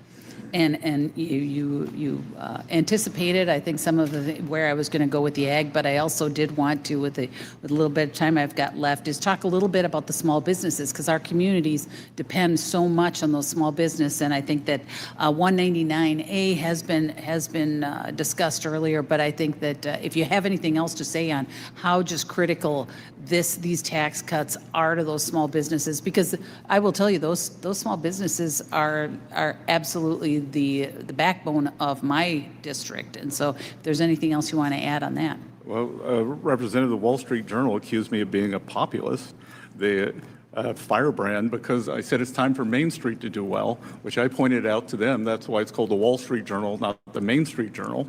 And this is a Main Street administration. I came from a small town, and Wall Street always does well, and everything with 199, they make sure that Main Street small businesses, as I said earlier, many people put their life savings into these businesses, and they are the backbone of many of our communities. We've tried to make sure that they have proper lending, but importantly, when you're going to take on that kind of financial risk for yourself, your family, you want to have certainty. And I think we've given them great certainty, and I think permanence.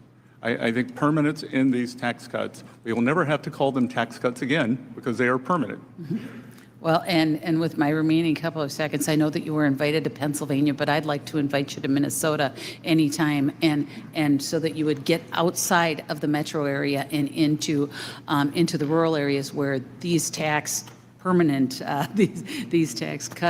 tax cuts have really had an effect. So I thank you for being here, and Mr. Chair, I yield back. Thank you. Mr. Secretary, there's no need to read that paper anyhow. I would just point that out. Mr. Byer. Thank you, Mr. Chairman, ranking member. Mr. Secretary, thank you for being here. And I have no intention of trying to find something for social media. I share your concern. I'd love to see faster economic growth in America. 3% would be amazing. It would help us begin to unwind the huge deficit that we have right now. What I am much more concerned about is not all the individual statistics. You know, my college statistics textbook was lies, damn lies, and statistics. We can all pick out the ones that we like and the ones we don't like. I'm much more concerned about it on a more macro level, that on at least 5 things, like you, I've studied economic history a great deal, that the administration is moving in ways that seem contrary to everything that I've learned about economic growth. Number one, of course, is the tariffs. Tariffs have rarely been good, and we've seen study after study that's shown that 96% of the tariff revenue so far has been paid for by American consumers and American businesses. It also has not led to a reshoring of manufacturing. Second is workforce. We know the two drivers of economic growth are workforce participation and product and technology productivity improvements. With the immigration enforcement, no one here objects to deporting criminals, but we've imprisoned or deported hundreds of thousands of hardworking people paying American taxes with American families that have now, according to the businesses I talk to, the builders can't build, the farmers can't farm, our fast food places are all done. All those workers that necessary are gone. Number three, the war of choice. You know, it has an accomplished regime change. It didn't bring democracy to Iran. They still have the missile capabilities, which we are seeing every day, and they still have the nuclear stuff. And I see a Trump administration scrambling to recreate the Joint Comprehensive Plan of Action that he walked away from, that actually had nuclear weapons 20 years away in Iran. And we'll be lucky if we can get back to that again. And then there's the disinvestment in research. You know, 20% cuts to almost all university research. National Science Foundation down 55%. The science departments at NOAA and EPA eliminated. It cuts to NIH and CDC. And what we're seeing is the young scientists in America fleeing to Germany and to France and to England, places that they want them. You know, this is back to where does our growth come from? And then I think maybe the most damning thing, half of the growth last year, which by the way, according to the Federal Reserve is 2.1%, not 2.6. It was 1.6% according to the Federal Reserve in the first quarter of this year. Those are not anything like the 2.8 that we had in 2024, but that half of the GDP growth last year of that 2.1% came from data centers alone. Okay, there are 831 data centers right now under construction. You know, I live in an area that has half, two-thirds, three-quarters of the data centers in America. You know, I am a big AI optimist, but I promise you, so many of the people that I talk to are hating the data centers because of the impact on water, the sound, the particulate matter, the electricity costs, and ultimately the fears about what all that AI may do to their privacy and their concern. So, you know, I want you to be successful because I'm an American and I love my country and I want to have 3% growth. I just worry that so many of the decisions that you have made, the president made, are moving us in the wrong direction. And with that, rather than getting into an argument about you, I know your responses. Let me move to something that I think has not been touched upon today. Is that president say in a courtroom, asked and answered? Oh, yeah, maybe. Yep. The president announced that he was appointing. You had plenty of chance today. That he appointed a businessman and current head of the Federal Housing Financing Authority with zero background in intelligence gathering and national security to be the acting DNI. Of course, I speak for many of us. We think that Mr. Pulte is wildly unqualified for this job and also has misused his limited authority as head of the Federal Housing Finance Association to manufacture bogus mortgage fraud cases against the president's enemies. But I know that you've had some interaction with him before. I think you said at the Finance Committee yesterday that you told him you were going to kick his rear end. But rather than going through an intensive search and vetting process, we look at you, who had to go through all that, who had to be vetted, voted in by the U.S. Senate. Doesn't it bother you as a Senate-confirmed, deeply vetted cabinet official that you're going to be asked to serve with a character like Bill Pulte? I think the president has chosen a great cabinet. I think he continues to. And I think that it's a false assumption. When you look at highly credentialized people, if I look, no one had more credentials than Jake Sullivan. And as I just said, I think he was the worst national security advisor of all time. Do you think the Afghan pullout was done in a good way? 13 people, it was tragic. 13 people died at the Kabul airport. He wrote a piece in Foreign Affairs magazine that they had to be redone online. I've still got the hard copy where he said everything's fine in the Middle East. And then we got October 7th. So I don't believe in credentials. I've actually made a lot of my money over the years betting against the status quo. And I think President Trump, you wouldn't have thought that a real estate developer could come down an escalator and become president twice. It had never been done before. I always point out that the Afghan withdrawal was done on Trump's timeline after it was negotiated at Camp David with Mike Pompeo. All right, Mr. Moore. Thank you, Chairman. This is a very important hearing, and particularly Mr. Secretary for being here. I want to commend the work that you and your staff have done over the last 11 months to implement the working families tax cuts. As a father of 4 and a representative from the youngest state in the country, I'm proud of the fact that we focus so much on supporting families and the next generation through an increased child tax credit, refundability of the adoption tax credit, and of course, the creation of Trump accounts. Mr. Secretary, Treasury has indicated that over 4.5 million Trump accounts have been opened, 8% of families less than $200,000. Can you speak to what this investment in lower and middle income Americans and children will do for their future?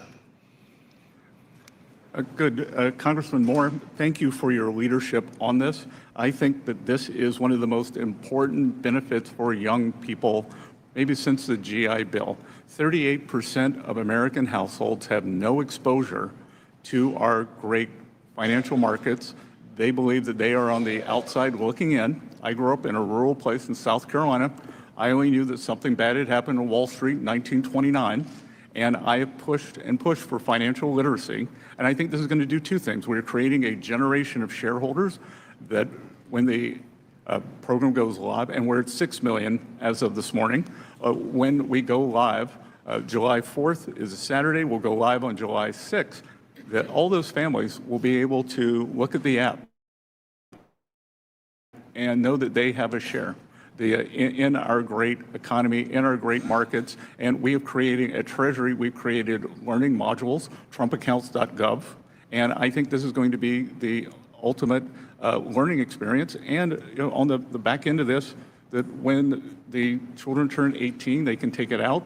They can use it for down payment on a home. They can use it for education. They can roll it into a retirement account that they take out when they're 65. So I think that this, as a supplement to our current programs, is going to prove one of the most durable legacies.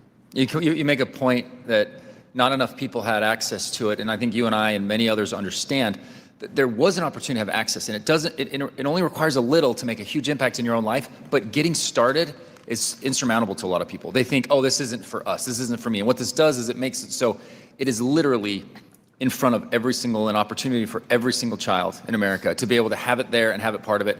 The other aspect of it that I think is due some of the most, what I think has been the most incredible part that's come in the aftermath of passing it is I don't recall seeing really in my, maybe you got better examples, but over $6 billion given to one specific initiative of philanthropic dollars from the Dell family and so many others that are involved.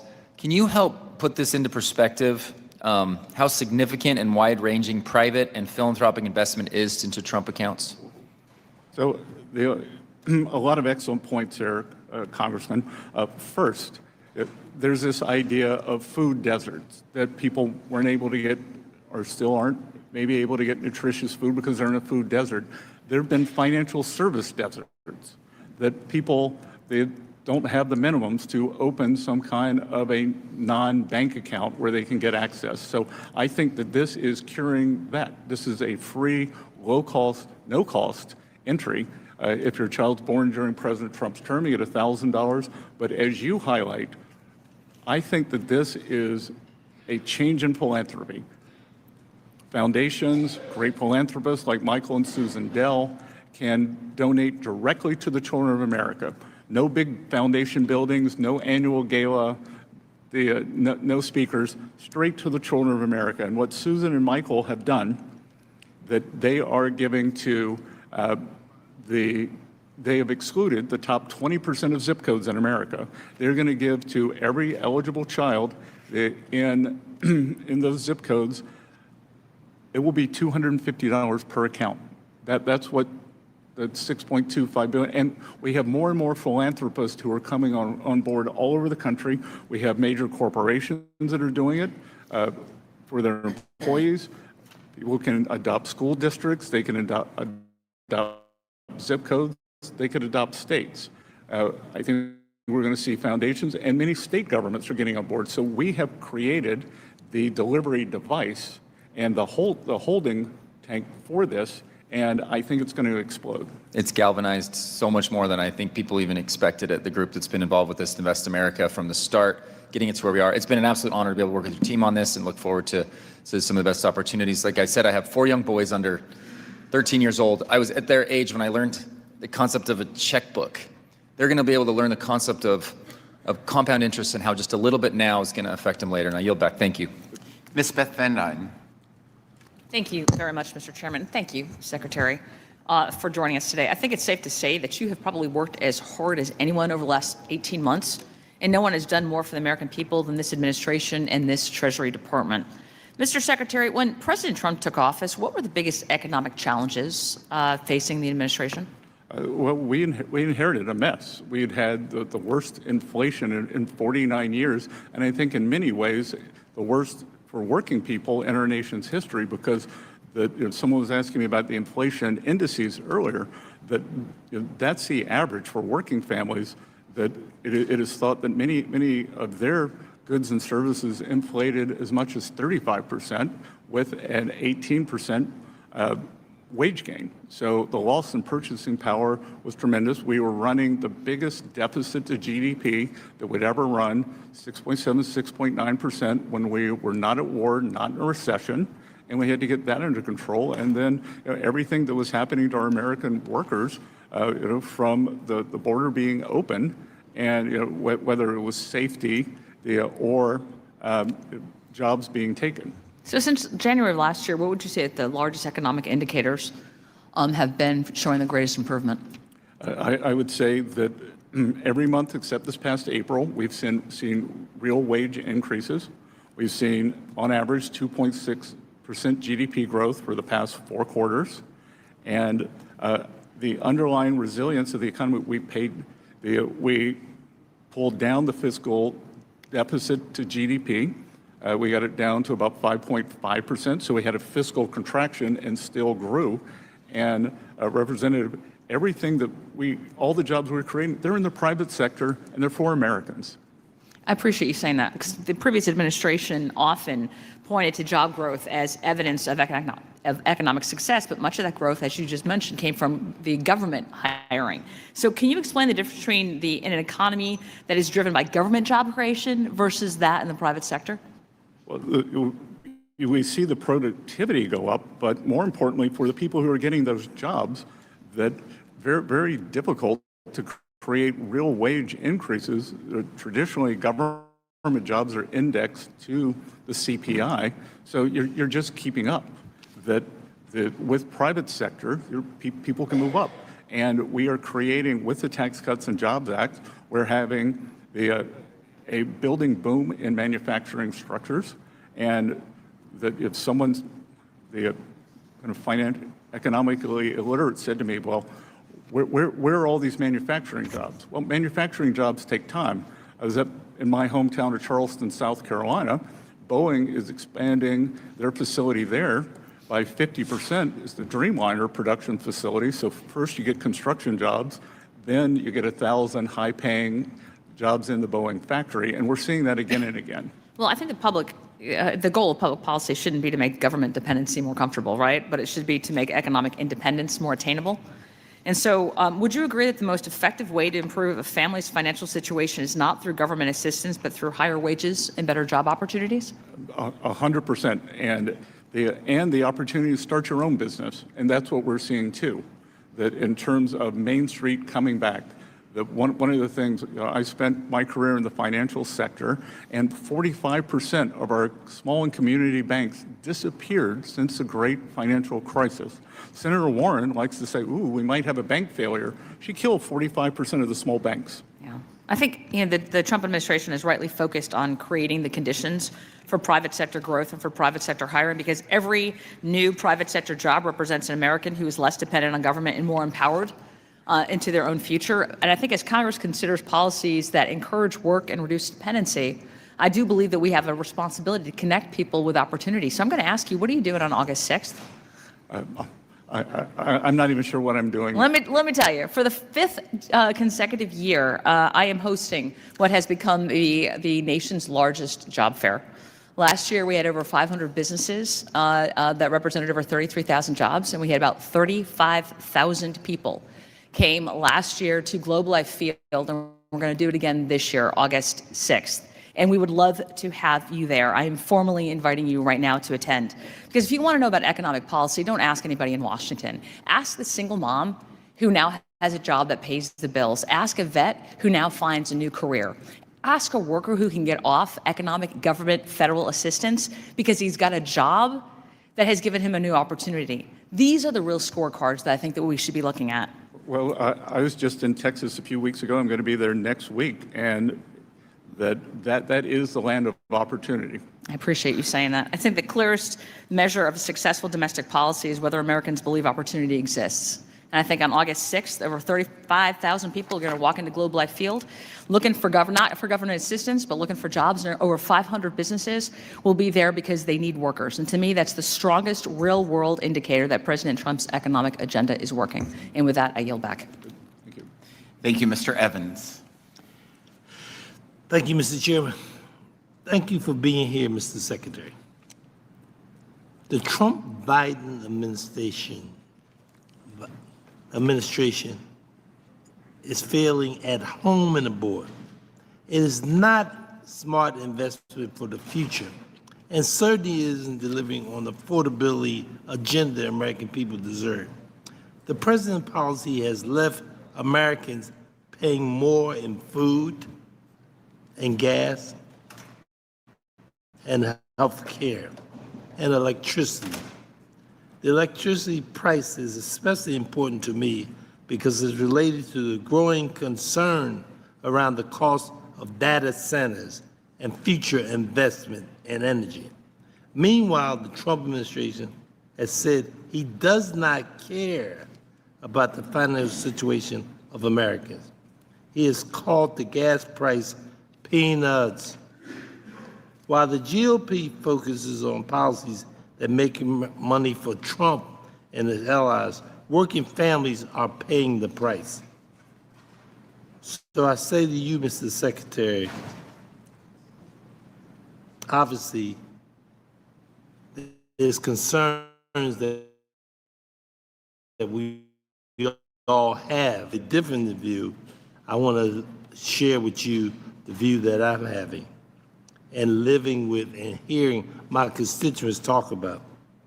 So as a result, I yield back the balance of my time and thank the chairman and the ranking member for this opportunity of this hearing. Again, I thank you. Thank you, Congressman. Yeah, exactly right. Thank you, Mr. Feenstra. Give that to me. Thank you, Chairman and Ranking Member. Thank you for holding this hearing. Secretary Bessent, I truly enjoy always talking with you. I was a professor of business and economics, and when I got my doctorate, I actually did some work on what you've done in the past. So I'm always very impressed. I want to just say we've done some historic things over the last year. Obviously, the big, beautiful bill, the Working Families Tax Cuts Act is just incredible. Can you talk a little bit about that bill? And I'm going off script a little bit, so I hope I'm okay. But can you talk about international tax and what that is going to do to bring an onshore businesses and keep the U.S. competitive around the world? We have so many multinationals and other companies that do jobs around the world, and I see a lot of this employment coming back, and a lot of the workforce that we're going to have in the U.S. is going to grow. Can you talk a little bit about that? So, couple of things, and I enjoyed our trip out to Iowa. I remember fantastic being there when everyone says that the gasoline prices aren't going to come down. I remember the level when we went to the diner. That's right. And they will come down. You know what? And they're all happy. You know, compared to what everybody else is saying, all the farmers are happy. So corporations have a choice globally. Yep. And I think with this administration, I've often described that we have a three-legged stool, and it is tax, trade, tax, trade, and regulatory certainty. Yep. And all of those have worked to push the businesses back into the U.S. to make them want to come here. And it's certainty. Come here, you have tax certainty, you have regulatory certainty, and you have energy certainty. U.S. is an energy superpower, and I am responsible for the U.S. economic dialogue with China. And when I look at what does China envy the U.S. over, it's our military.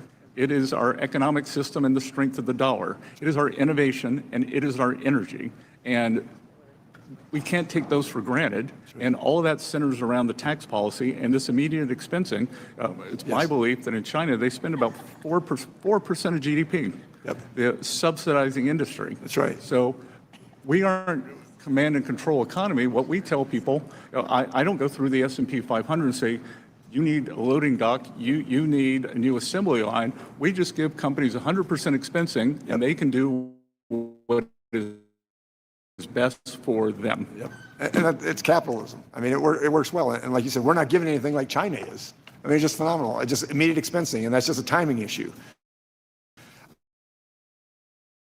I just want to talk about, I was really involved. This is boss for manufacturers and agricultural businesses like this. Could you highlight how this will help strengthen America's agricultural economy? If you know a little bit about what it is, it's the tax on the loans. And we have lowered that. We want to continue to lower that. And can you just tell how that could incentivize growth in rural America? Well, I think that deferral on the tax is very important because there is nothing with more fixed assets. Farming it's an interesting business because you have high fixed income assets or high fixed assets, but you have uncertainty based on weather, production. So that's right. There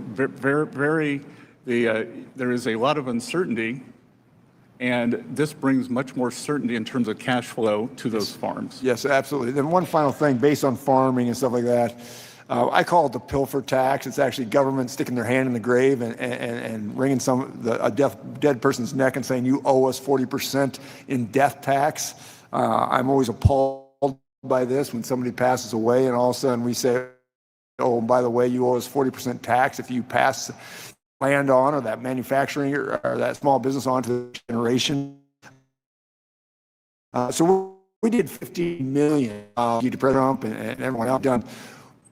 What is your thoughts on trying to permanently get rid of the death tax? I mean, do you tend to agree it's sort of a pilfer tax? Well, it's all that capital has already been taxed at least once, many times, twice.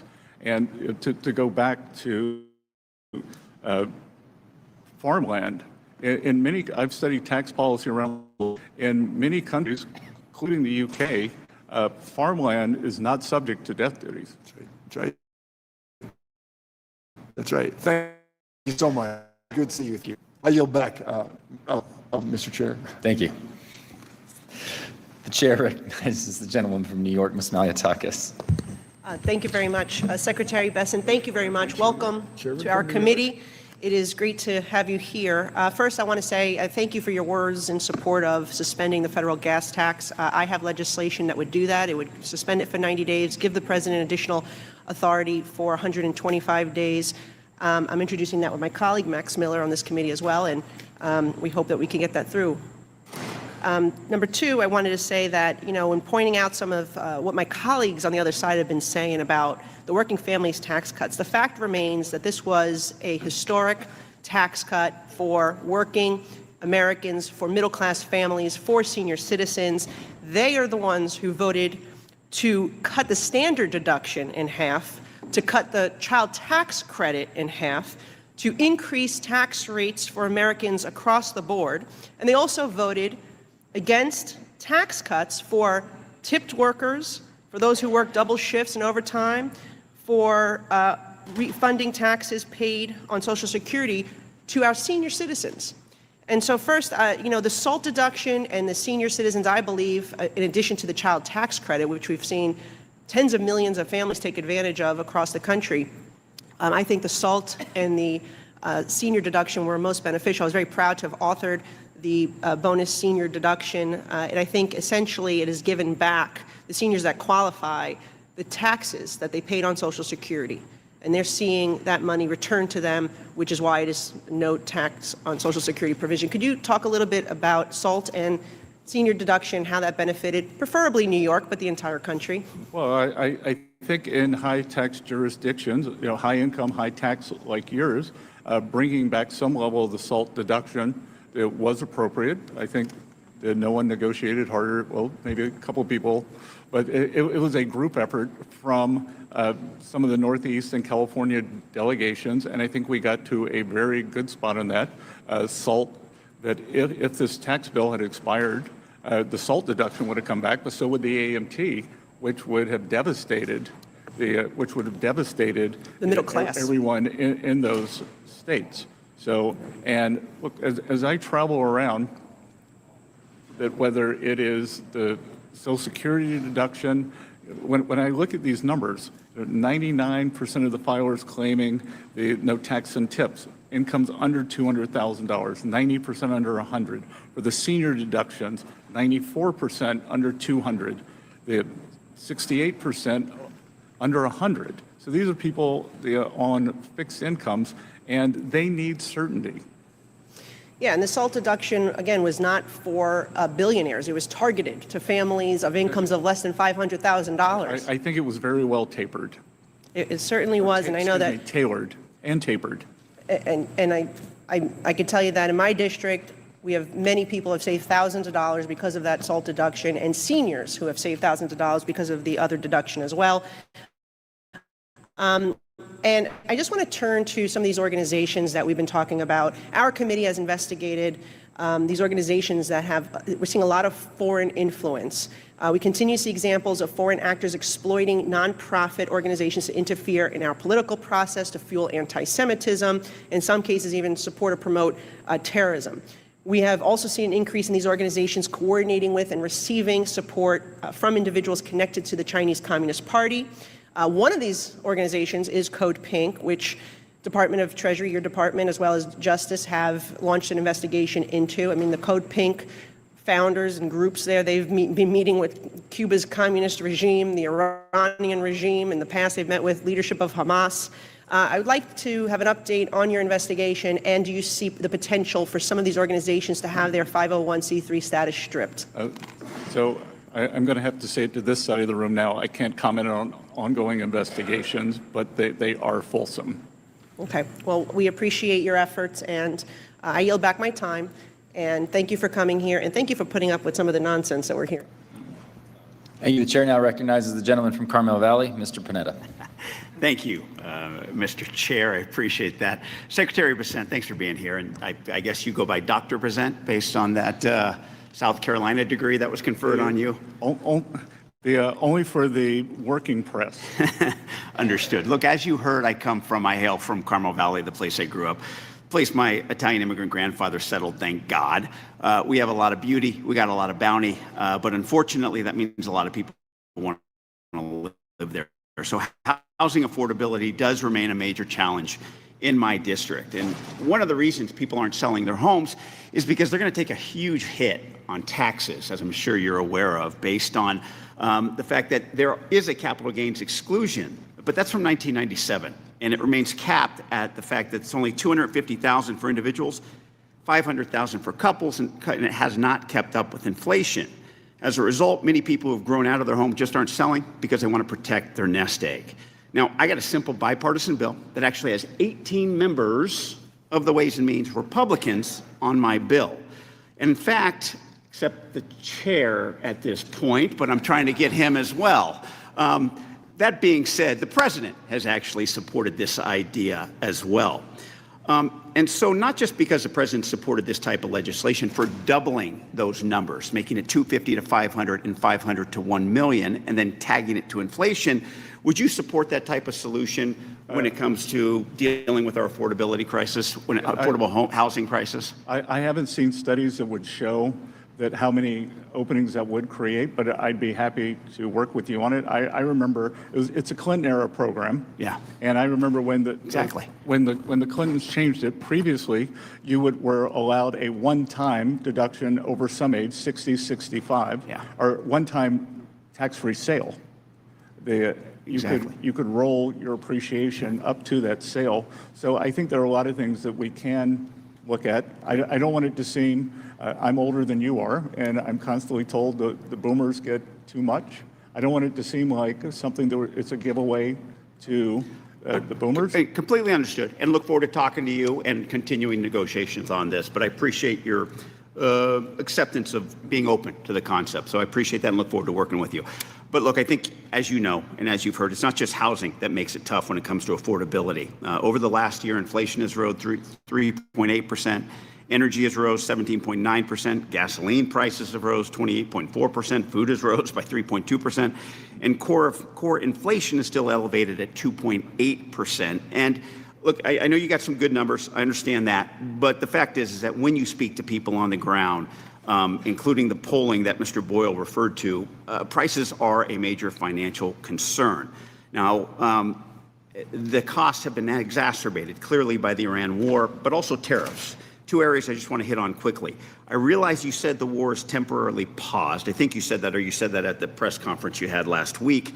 And you said that once it's resolved and there is a deal, gas prices will drop. Got it. But the president recently said that the Strait of Hormuz will be closed through Labor Day. Is that your definition of temporary, and are gas prices going to remain high through the summer? Yeah, I didn't see that from the president, and every indication I have is that they should be open sooner. Okay. And we've already seen, oil prices are down. Understood, more than 20%. Mr. Secretary, and I don't like saying this, but reclaiming my time. Tariffs are also affecting these prices. And many people in small businesses in my district tell me that it's not just tariffs, but the constant change in the tariff policy that we've seen over the last year. Just yesterday, the administration announced another change in tariff policy and another tariff regime. 14 countries subject to 10%, 56 countries subject to 12.5% tariffs. Has Treasury done any sort of assessment on the impact of these frequent changes to the tariff policy and what they're having on small businesses? And is there an exclusion process planned to help these small businesses because of these types of changes in tariff policy? Well, I would have to dispute that the cost increases were due to tariff policy, because last year the inflation was in services and we don't tariff services. Got it. But have you done any sort of assessment as to whether or not you can help small businesses get through these types of tariffs? Well, I think we've already done a lot with small businesses in the working families tax cut. All right. So, okay. All right. So you have it. Oh, that's fine. What I'm going to reclaim my time just because you're not getting to the point. In terms of the refund, I'm reclaiming my time, Mr. Secretary. Thank you. Issue. But please know I think that should be done in regards to our small businesses. Now, also in regards to Mr. Pulte. I was an intelligence officer. I served in Afghanistan, and I served proudly, and I dealt with the intelligence community. I know what you say about not having experience in the job, but please know that that's offensive to people in the intelligence community, and worse, it's dangerous to our national security to have someone like that at that position. Thank you, Mr. Secretary, for being here. I yield back. Thank you, Congressman. Thank you, the gentleman from Buckeye State, Mr. Carey. I want to thank the chair. I want to thank the ranking member, but also, Mr. Secretary, it's great to see you again. Thank you for being with us. And again, I want to touch upon a lot of the facets with the working families tax cuts and how it has affected the average American. But first, I do want to say, quite frankly, I just want to kind of highlight some of the successes within this monumental piece of legislation. You know, this landmark legislation was drafted with every American in mind. It didn't matter their race, their gender, their income level, their marital status. This affected all Americans. The overall share of taxes paid by the top 1%. At the end of the day, this is a fact. This isn't disputed. It went up. Well, a family with 2 children saw their tax returns increase by an average of 11%. That's fact. For our small businesses, think about our small business, the backbone of the American economy. We permanently extended, Mr. Secretary, that's big. That's big. For our seniors, and coming off of the Social Security fairness that we did in the pre-administration, but for our firefighters and our postal workers and and our police officers, but just what we did within the Social Security space, a $6,000 tax deduction, which is greater than the Social Security taxes the average senior household currently pays. For our manufacturers who built this country, we implemented 100% immediate expensing for equipment and machinery. That's what we did. Now, there's been a lot of talk about energy. There's been a lot of talk about fuel prices for our country. And I want to just highlight a couple numbers because we've heard a lot of numbers, and energy happens to be something I do know a little bit about. But today, the average gallon of gas is $4.24 per gallon. Into the previous administration, same time, average price was $5.16, without the sword of Damocles of a nuclear warhead in Iran. You have to understand history to understand how terrible that regime and the threat that would have been for all Americans. But let's talk about the pro-family policies that this monumental piece of legislation did. It permanently extended $2,200 tax credit and tied it to inflation. That's every working family that has kids, folks. Every working family. Extended the adoption tax credit. Expanded education savings accounts to include additional K through 12 additional expenses. Expanded the health savings accounts. Great things. Improved employer-provided child care tax credits. And made permanent paid family leave and medical leave tax credit. Our children will recap the benefits of the Trump accounts, in which 5 million children have already been enrolled. Now, this legislation didn't pick winners and losers.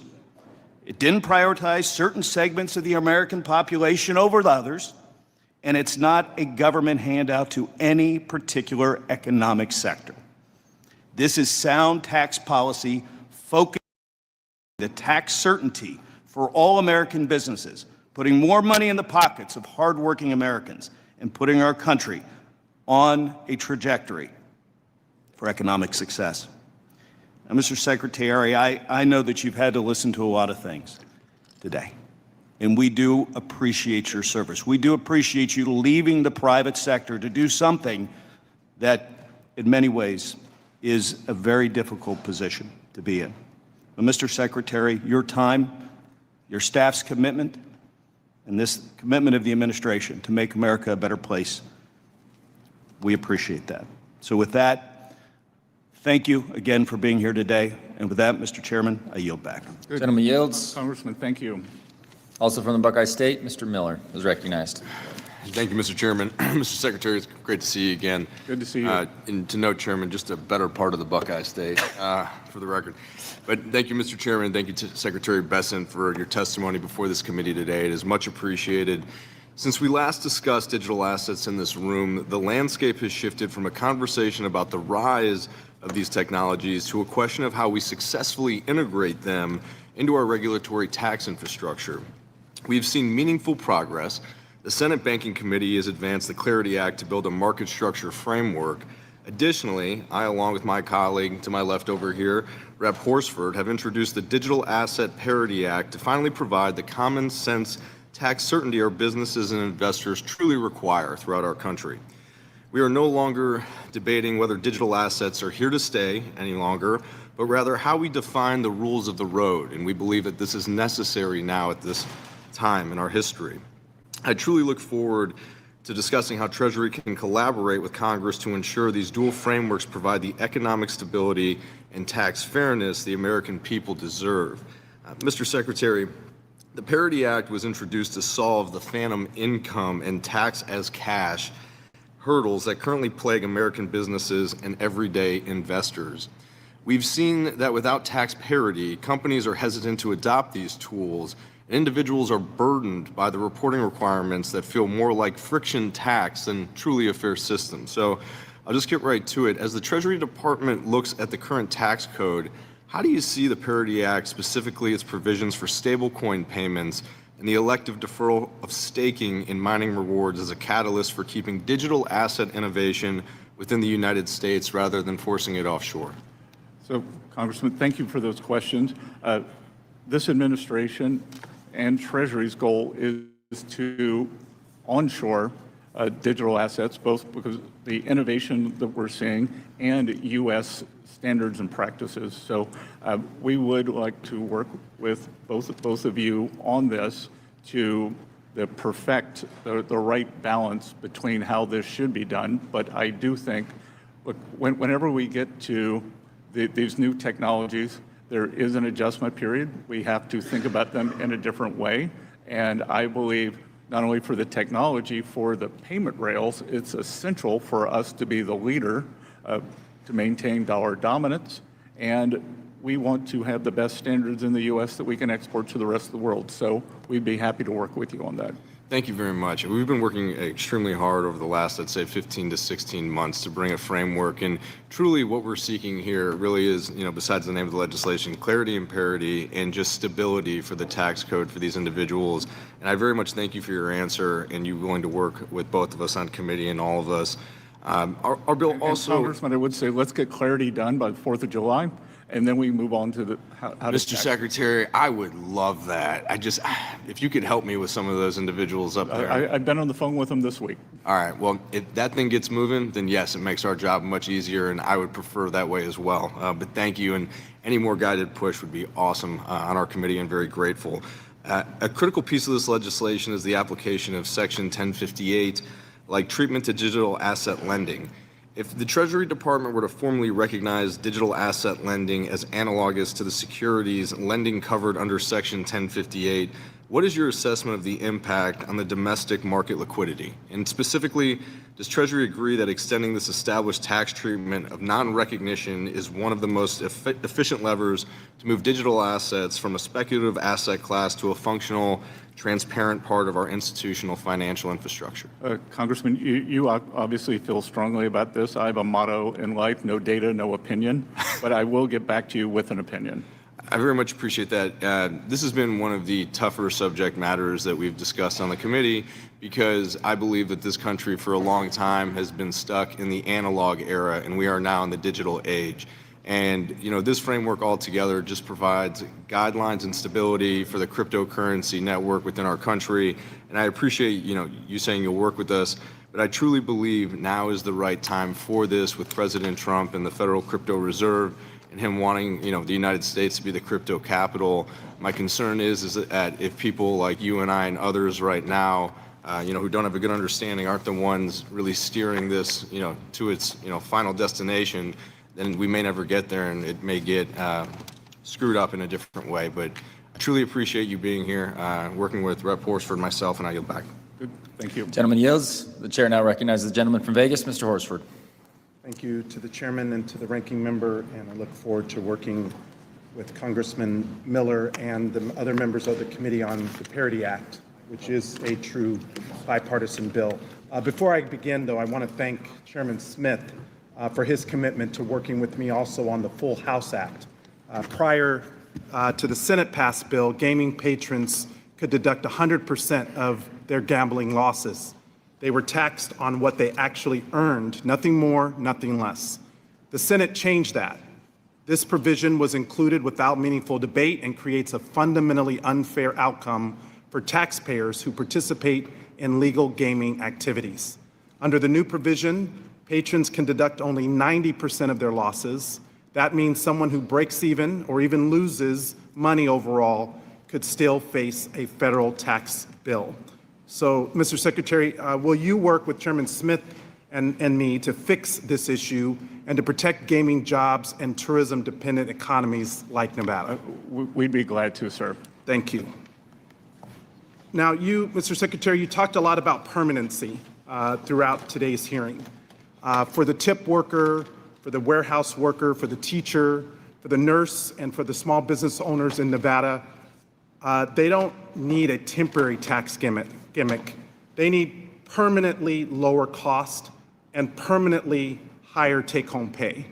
Yet when Republicans wrote their bill, they made a choice. that the tax cuts for billionaires and large corporations would be made permanent while making the tax relief for working people temporary. To me and to the workers, that tells them exactly who they were thinking about when they wrote it. That's why I have introduced the TIPS Improvement Act, as well as the Overtime for All Workers Act, because I believe workers who earn tips or who work overtime should receive permanent tax relief, not temporary. If Republicans are serious about helping working families, they should join me in making tax relief for workers permanent, just like they did for billionaires. Now, Mr. Secretary, I want to discuss tariffs, which are hidden taxes that American consumers pay, including businesses. The Supreme Court ruled that this administration's broad tariff policy was unlawful. But American families already paid the price. Small businesses paid it through higher costs, consumers paid it through hidden higher prices, and according to the Yale Budget Lab, the average household paid roughly $1,800 more because of these tariffs. So at a time when you talk about giving relief to workers, temporary relief, on the other hand, they are feeling the effect of higher prices. So let me ask you directly, do Americans deserve refunds for money collected through tariffs that the Supreme Court ruled illegal? Yes or no? Congressman, the American people had the money. It was in the U.S. Treasury, and it didn't take it away. Do you agree that they deserve the money back that the Supreme Court ruled is illegal? Yes or no? It's not a yes or no question, because every Democratic Attorney General applied the Supreme Court ruled that they were illegal, Mr. Secretary. I know, but they applied for them to go back to the companies.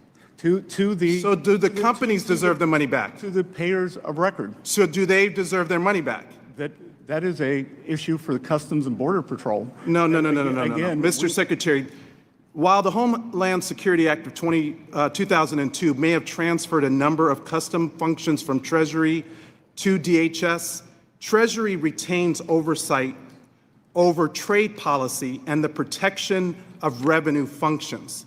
Treasury can delegate those functions, but it cannot delegate that statutory authority.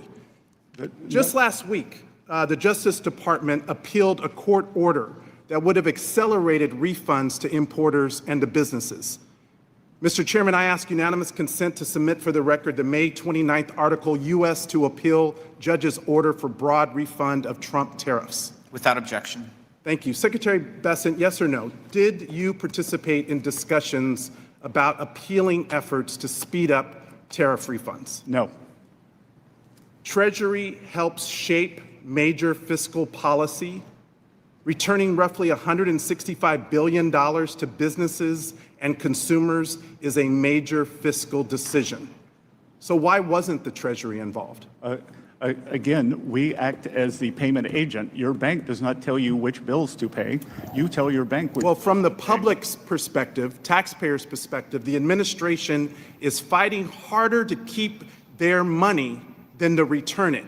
That's why I've introduced the Relief Act, to give automatic refunds within 90 days to the people who paid the tariffs. And that once the refunds are made, that the benefit goes to the consumers that ultimately paid the price in higher cost. The Relief Act creates an automatic refund process, something that this administration has not been working to accomplish, and this would actually address the economic uncertainty that has been caused by these across-the-board tariffs. Not strategic, not in the best interest of American consumers, and it's time that we give the money back to the people who paid it. With that, I yield back. And many foreign companies, and I think we're going to see that the payers of record, many of them are overseas entities. So, Mr. Secretary, families in America don't experience the economy through GDP reports or stock market indexes. They experience it through rent and groceries. They experience it through utility bills. With tariffs? Because they're paying. That's exactly right. What does it have to do? It has to do with the average family not being able to meet their monthly budget obligations because this administration is so aloof to the Mr. reality Horsford, that the time has majority expired. of Americans are facing. Mr. Bean. Thank you very much, Mr. Chairman. Good afternoon to you. Good afternoon, Ways and Means. Good afternoon, Mr. Secretary. Welcome back to Ways and Means. 4 hours ago is when this hearing started. But a year ago, we were in the middle of debate of the One Big Beautiful Bill. You, Chairman Smith, this president, were all architects. You made some big, bold predictions. Pass this bill, Congress, and we will see a reverse of manufacturing jobs closing or fleeing the country. You made a big, bold statement that you'll put more money in Americans' pockets than ever before should we pass this bill. We passed the bill. And Mr. Secretary, everything you said is coming true. How about that? There's more money in Americans' pockets. The 4.5 million manufacturing jobs that we've lost since the year 2000 are coming back. And for me, speaking across Northeast Florida, people are excited. Business owners are excited and making that happen. A year ago, also, we were doing something else. We were debating fraud, waste, and abuse. You would think that would unite this committee, but you can see today we disagree on so many things. That's something that should unite us. I want to brag on something that you're doing in Treasury Department. You're a core pillar of President Trump's anti-fraud task force. Your subcommittees and your initiatives of the Office of Terrorism and Financial Intelligence, FinCEN, and the Office of Payment Integrity are leading the way of supplying that task force. Let's fight fraud once and for all. Something else you're doing. A year ago, we talked about it.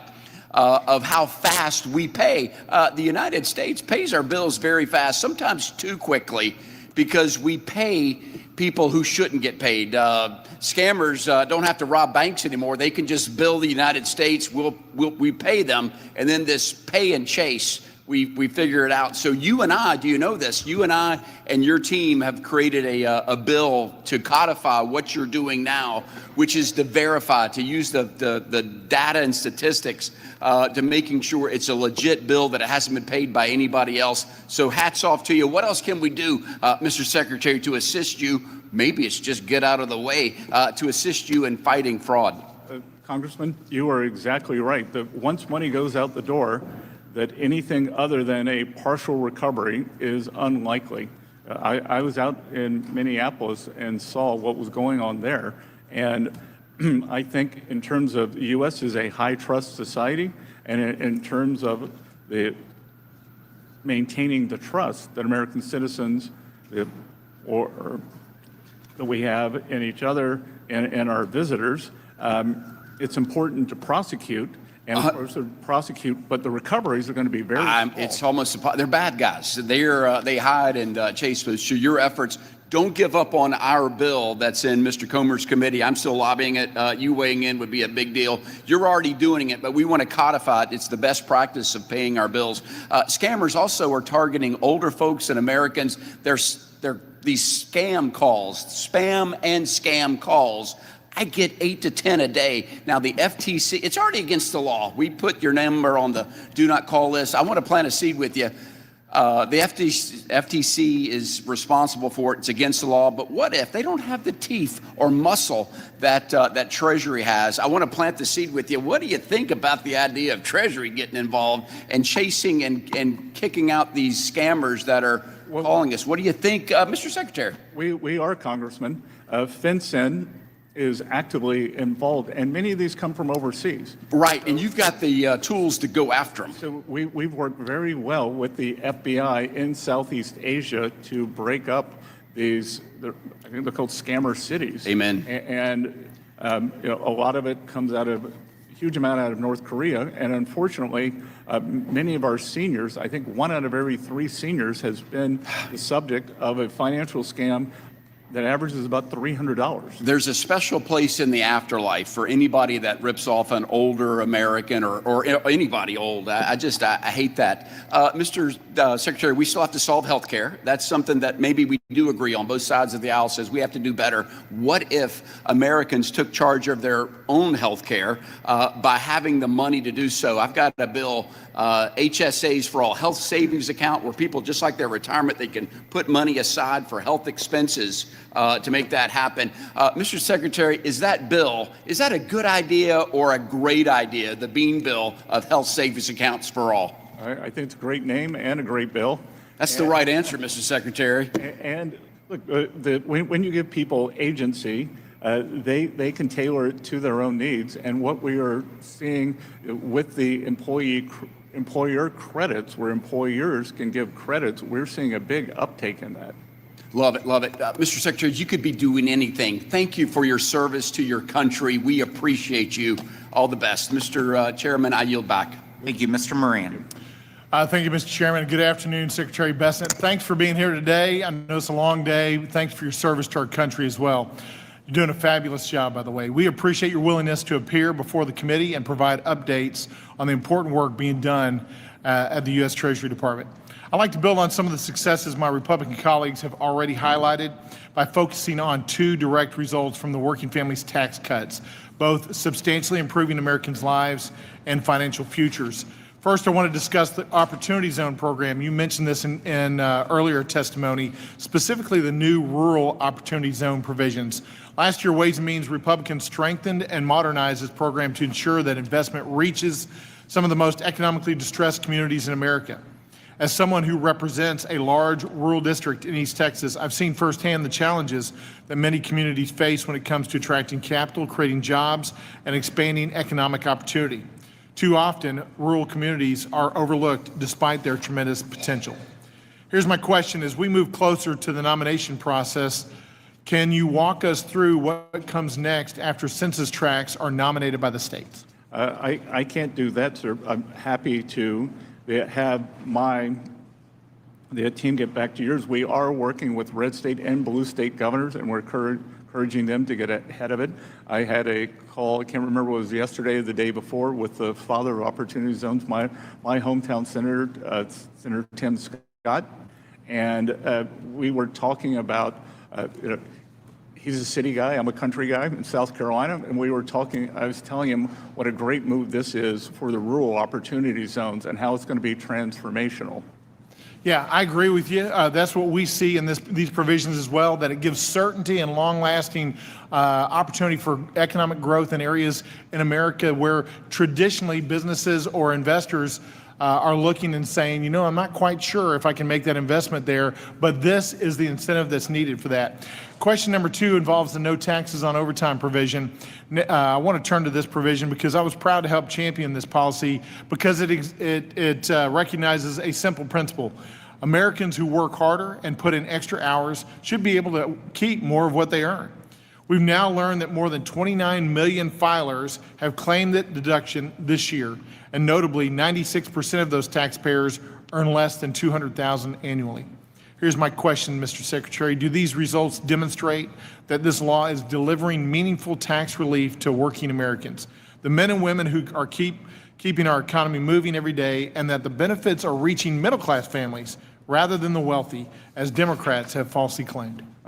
Congressman, I tell you, someone asked me earlier, why do you do this job? And the highlight is going out and meeting with our hardworking Americans, being out with the people, and whether I'm in Texas at a barbecue place outside of Dallas, which I enjoyed. I was in an Italian restaurant in Simi Valley near the Reagan Museum this weekend, and that all I hear from both the employees and the employers is what a home run this has been. And you know, I tell you, I told the story earlier. Tax day, April 15th, I was with the president in Las Vegas. He had a big rally, and he asked for the room to, he went through each one of the provisions, and we're in the tip capital of the world in Las Vegas, but it was the no tax on overtime that got the roar of approval over no tax on tips. Yeah, I'm finding the same thing as I go through my district. That's the #1 provision that people are citing to me. It's the American way. If you want to work harder, you should get to keep more of your money. And I think one of the congressmen said, well, we've got to let in these workers. We've got to have. What if Americans want to work more and keep more of their money? That's right. I think that's a concept we need to continue to propagate and find policies that support letting hardworking Americans keep more of their money. We forget sometimes in D.C., and we shouldn't, forget this, that is their money, it's not ours. And I know you know that. I think you're doing, as I mentioned earlier, a great job. We really appreciate it. I want to mention your successful negotiation of the side-by-side agreement that's helping to place the United States in a much stronger and more competitive position in the global tax landscape, digging us out of the Biden tax surrender effectively and really putting us back on the footing we need to get on. So thank you for that work. I know you got a great team behind you as well. Keep up the hard work and let us know what we can do. Thank you. I yield back. Good. Thank you, Congressman. Mr. Snyder. Thank you, and Mr. Secretary, thank you for your patience staying here. I actually want to give you a chance to correct the record on something you said. You earlier commented somewhat offhandedly that the conflict with Iran had ended. Do you truly believe that we are no longer in conflict with Iran and that they are no longer a threat to Israel or allies in the Gulf, that their nuclear program has been destroyed, that they no longer have a ballistic missile program and drone program threatening its neighbors in the region, and that they will no longer sponsor terrorism in the region and around the world? So are you saying you're in agreement with the president's decision to the... You said the conflict was over. I'm asking, do you believe the conflict's over and everything's the copacetic? conflict is on pause. So everything's good with Iran now? No, don't be absurd. I'm asking you to be clarify. absurd. That as the president said yesterday, unless an American life is lost, he does not believe that he will have to restart the kinetic acid. Okay, so I'm reclaiming my time, and I'm just trying to help you clear the record. I'm reclaiming my time, Mr. Secretary. Can you promise, because this is your jurisdiction, that you and the Trump administration are not considering lifting sanctions on Iran as a concession towards opening the Straits of Hormuz? We've made it clear that the Straits of Hormuz, the blockade, is the only thing that will be lifted to reopen the straits. So no sanctions relief whatsoever? I'm not part of the negotiating team, but I am told by the negotiating team, and I strongly believe that the blockade will be lifted. Okay, and I'm going to just reclaim because there's a lot of things I want to cover. My hope is you'll keep Congress informed of any such considerations if they do come up. Also in your opening remarks, Mr. Secretary, you said Americans have more money in their pockets. That's not what I'm hearing from my constituents. Are you saying the overall cost of living is lower today than it was 16 months ago when you came into office? Because what I'm hearing from my constituents is that the cost of groceries are up. For example, beef, coffee, tomatoes are at record or near record highs. The cost of housing is up. And for too many, the American dream of buying a home is out of reach. I'll let you answer. Healthcare premiums continue to rise, and millions of Americans have either already lost or expect to lose their health insurance altogether because of H.R. 1, the bill you so joyously celebrate. Energy costs, gas for our cars, electricity for our homes are all rising through the roof. And family care, child care, and elder care is prohibitively costly. Are you saying that cost of living is lower today than it was a year ago? No, I am saying that we are much closer to the Fed's target rate of 2% on core inflation than we were when President Trump came into office. We are at 2.8%, and you can list off the most expensive groceries that have had the biggest price increases. I think you're just out of touch with what American families are facing. No. As my colleague noted, I'm reclaiming my time. Tariffs are a tax on American families. This is my time, Mr. Secretary. This is my time. I will speak and then 2.5%. Higher grocery prices are taxes on American families. Higher gas and electricity prices are taxes on Democrats should American know. families. No wonder so many people are leaving Illinois. Why don't you come see me in South Carolina? They're not leaving. They're coming to Illinois. Just a simple question, Mr. Secretary. You're saying Illinois doesn't have net outbound migration? All right, let me take it to a different topic, and I know you don't want to address it, but my constituents are outraged and want me to talk to you about the absurd illegal self-dealing settlement between President Trump and his family with the Justice Department and the IRS over which you have jurisdiction. The administration apparently believes that there should be two systems of justice, two sets of laws, one for the president, his family, and his rich friends like you, and one for the rest of us. Nothing demonstrates this more than the so-called settlement with its slush fund for insurrectionists and tax immunity for the president and his family. Mr. Secretary, simple question. Do you believe that there should be only one legal system in this country and that no one, even the president, should be above the law? I believe that no one is above the law, but you all have put the president beneath the law, and you have weaponized the system against him, whether it is the leak of his taxpayer records. His taxes should never be leaked. No taxpayers' information should be leaked. I agree with you on that. But let me ask you a separate question. Would you like to apologize to the president right now? On behalf of the... I have nothing to apologize to this president for. His taxes should not have been leaked, but it was leaked by a contractor. And you keep trying to dissemble here and and avoid the questions. Do you believe that all Americans should pay the taxes they owe and not emit a penny more? 100%. Yes or no? All right. So do you think it applies to the President of the United States, irrespective of whether the President is a Democrat or a Republican? Yes. Okay. So we agree on this, and we should have a tax system that is fair, and it should be applied fairly to all people. But I can tell you that my constituents are outraged by the agreement the President made with himself and his own Justice Department that excluded him from ever having an audit over his taxes. No one should be targeted. No one should be targeted by the administration. Whoever is in the White House. Read the addendum. No one should be targeted by the administration. Whoever's in the White House, their taxes should be paid, and they should be confident that that information will be kept confidential with the IRS and not used to target them, their families, or their business. Couldn't agree more. Couldn't agree more. Mr. Yakum. Thank you, Mr. Chairman, for holding this hearing today. And Secretary Bessent, it is great to see you again. Thanks for being here. Good to see you, Congressman. There's been a lot of talk about the cost of groceries lately here in this committee room. A lot of numbers thrown around, but I think it's worth putting eyes on the Democrats' inflation. I had my staff whip up this chart behind me, and it shows that CPI numbers from what economists call, quote, food at home, but most Americans just simply call it groceries. These are the cumulative inflation numbers for the first 16 months of a presidential term, of every presidential term since 1993. Mr. Secretary, the title most likely gives it away, but I'd like you to just play a little game with me here. Can you guess which one of these lines represents the Biden administration?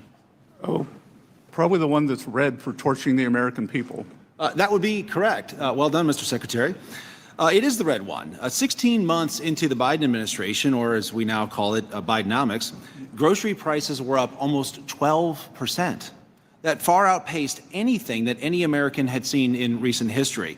And you can clearly see from the chart that that red line is as detached as the Democrats' rhetoric is from reality today on this particular topic. So thank you for playing along here today. Switching gears, let's talk about tax priorities. And Congressman, I would note that the inconvenient truth for this side of the room, food at home, since President Trump came into office, is up 2.5%. That is the half of what it averaged over the 4 years of the Biden administration. That's right. And that stands in stark contrast of the 12% that you saw on the chart here a few moments ago. So thank you for pointing that out. A 2019 New York Times story said that most taxpayers got a tax cut under the first Trump tax cuts. But most Americans didn't believe it because, quote, a sustained and misleading effort by liberal opponents of the law to brand it as a middle-class tax increase. Here we are a few years later, and Republicans cut taxes again for working families and working Americans. But yet again, my Democrat colleagues are rolling out the same tired playbook of bad faith attacks and misinformation. The working families tax cuts cut taxes for working families. It's just that simple. I can't tell you, Mr. Secretary, how many people have come up to me, whether it's at church or in the grocery store or just anywhere around the community, and they've said, hey, thank you, because my tax refund that I got was much bigger than what I expected. It's that working families tax cuts is just simply putting real money back in the pockets of working families. And Congressman, I can tell you when the 2017 tax bill was passed, I was one of the people who've now fled New York, but I lived in Manhattan. My taxes went up. So for many upper-end people in high-tax states, taxes actually went up. That's right. And let's talk about some of the actual numbers and move beyond what some of the Democrats' rhetoric has been today. Mr. Secretary, you recently said that 90% of filers claiming no tax on tips who made less than $100,000, they had an average deduction of $7,000. 75% of filers claiming no tax on overtime made less than $100,000 with an average deduction of $3,100. And 68% of seniors claiming the enhanced deduction had incomes under $100,000 with an average deduction of $7,500. Does that sound directionally correct and roughly right to you? That sounds pretty precise, Congressman. And Mr. Secretary, are you aware of any millionaires or billionaires that claim no tax on tips or no tax on overtime or the enhanced senior deduction? No, sir.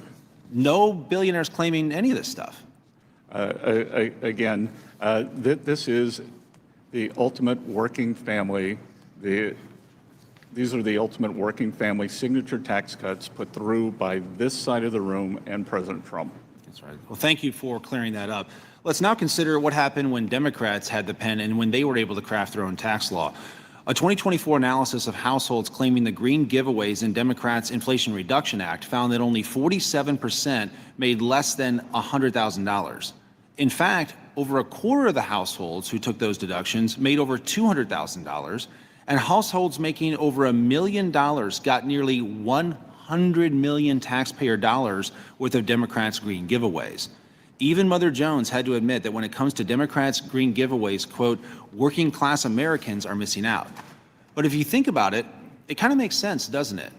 Mr. Secretary, do you think that a family making less than $100,000 cares more about no tax on tips or putting solar panels on their roof?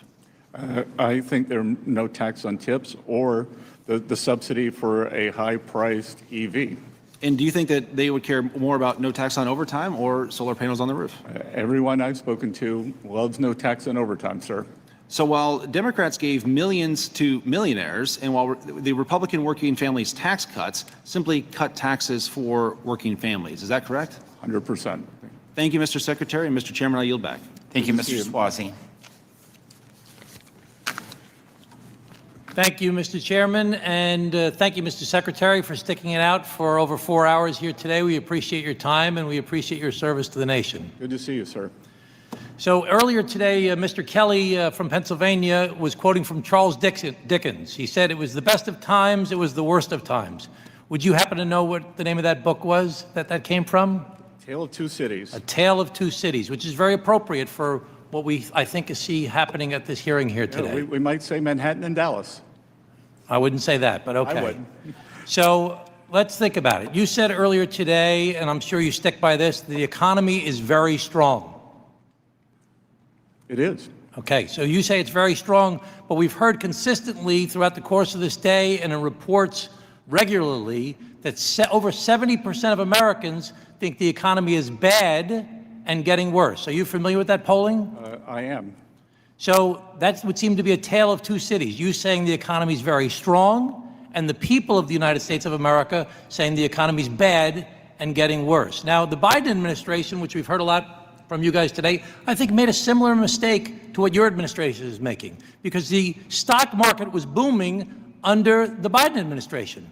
There was job creation under the Biden administration. Unemployment was low under the Biden administration. And the stock market is booming under this administration. That's true. And unemployment remains relatively low, and there is some, but much reduced, job creation. But you're making a mistake, I think, to not listen to what the American people are saying, which is that they're very unhappy with the economy because of the way it's affecting them. So have you heard of the expression, the K economy or the K recovery? Yes, sir, but I think we're probably moving to a C economy where the top... Okay, but I want to talk about the K economy for a second. We can get to C a little bit later. Is that okay? Okay, so the K economy has one group of people going up and another group of people going down. It's the K economy. So in the K economy, the top group sees a booming stock market. But as you mentioned earlier, one of the reasons you wanted to do what you call Trump accounts is because 93% of the stock holdings in America are held by the top 10%. But the lower income Americans, 50% of Americans, have only 1% of the stock holdings. So while the stock market may be booming for much of the people in the United States of America, they have booming gas prices and booming grocery prices. In the K economy, we have your friends and some of friends of the people here that talk about buying second homes. But in the other part of the K economy that's going downwards, people can't afford to buy a home. Young people especially are foreclosed from being able to buy a home in this K economy. In the K economy, you have a group of people that their friends are talking about the great vacations they're going on. They're going to these exotic places. They're doing these interesting things. In the other part of the K economy, people have a hard time paying their bills. So there's these tale of two cities that's taking place in the K economy here in the United States of America right now. Now, Mr. Secretary, you attended the president's inauguration, were you? I did. Yes, and at his inauguration, he said, we're going to rapidly reduce prices. That was one of the quotes the president made during his inauguration. He made many quotes like that during his campaign as well. Do you think that the prices in the United States of America have been rapidly reduced? I think before the Iran conflict began that the rate of change for inflation, both headline and core, had come down substantially. Well, people don't think that prices have been rapidly reduced. So you do admit, though, that the war has caused prices to go up for gasoline, for example. 100%. And you also agree, well, they didn't go up 100%. They only went up 50%. No. You agree with me 100%. Okay, that's better. I'm glad to see somebody on this side is funny. Okay. So the second thing is that the tariffs. Do you think tariffs have caused prices to go up? Negligibly. You don't think prices have gone up significantly because of, you just reduced tariffs the other day on farm equipment because you wanted to reduce prices on farm equipment because you thought it caused the prices to go up. Again, overall, the levels, what we saw last year was goods inflation was down. Well, I would argue that tariffs have caused prices to go up, and there's a lot of economists and groups such as the Yale Budget Lab, which you used to teach at Yale, didn't you? Used to teach it? The Yale Budget Lab is a bunch of Biden-era second stringers. Okay, well, you taught at Yale, I understand. You taught 3 classes, the 20th century financial booms and bust, hedge funds, and a seminar on financial panic of 2000 to 2009. So I don't know why you're not knocking Yale. You used to teach at Yale. You went to Yale. Didn't you go to Yale? That's why I get to knock Yale. Okay, so tariffs have caused prices to go up. The wars caused prices to go up. Do you think the deficits that were created by the big, beautiful bill are causing interest rates to stay artificially high? No, but what I can tell you is that, let's cite MIT. MIT said that 50%, actually, let's be precise, like they are, 44% of the 21.5% inflation we saw during the Biden years came from the Biden deficit. No, but I'm asking you, do you think the deficits that were created by the big, beautiful bill are causing interest rates to stay artificially high? Yes or no? That's simple. I'm out of time. Come on. No, Congressman, we had a fiscal contraction last year. Okay. So the deficit went down. So you should. Okay, I'm just going to argue, Mr. Secretary. I'm just going to argue, Mr. Secretary, that prices are up, gas prices are up, grocery prices are up, energy prices are up, healthcare prices are up, interest rates are high, all specifically related to the policies of this administration. Mr. Secretary, thank you again for your service. I really appreciate it. Good to see you, Congressman. I want to invite you to South Carolina to see all your former constituents. Thank you. Mr. Secretary, being a cattle farmer, I would say that the reason why the beef prices are high is the result of a very reduced herd. We don't have as many cattle today as what we had decades ago. I know everyone keeps talking about beef prices around here, but it's a simple fact that we've had droughts and people had to sell their herd to be slaughtered, and so they no longer have the reproduction status quo, and that is why the beef prices are high, regardless of what anyone wants to say. With that, Mr. Secretary, thank you for being here with us today. Thank you for the over 4 hours. Please be advised that members have 2 weeks to submit written questions to be answered later in writing. Those questions and your answers will be made part of the formal hearing record. With that, the committee stands adjourned.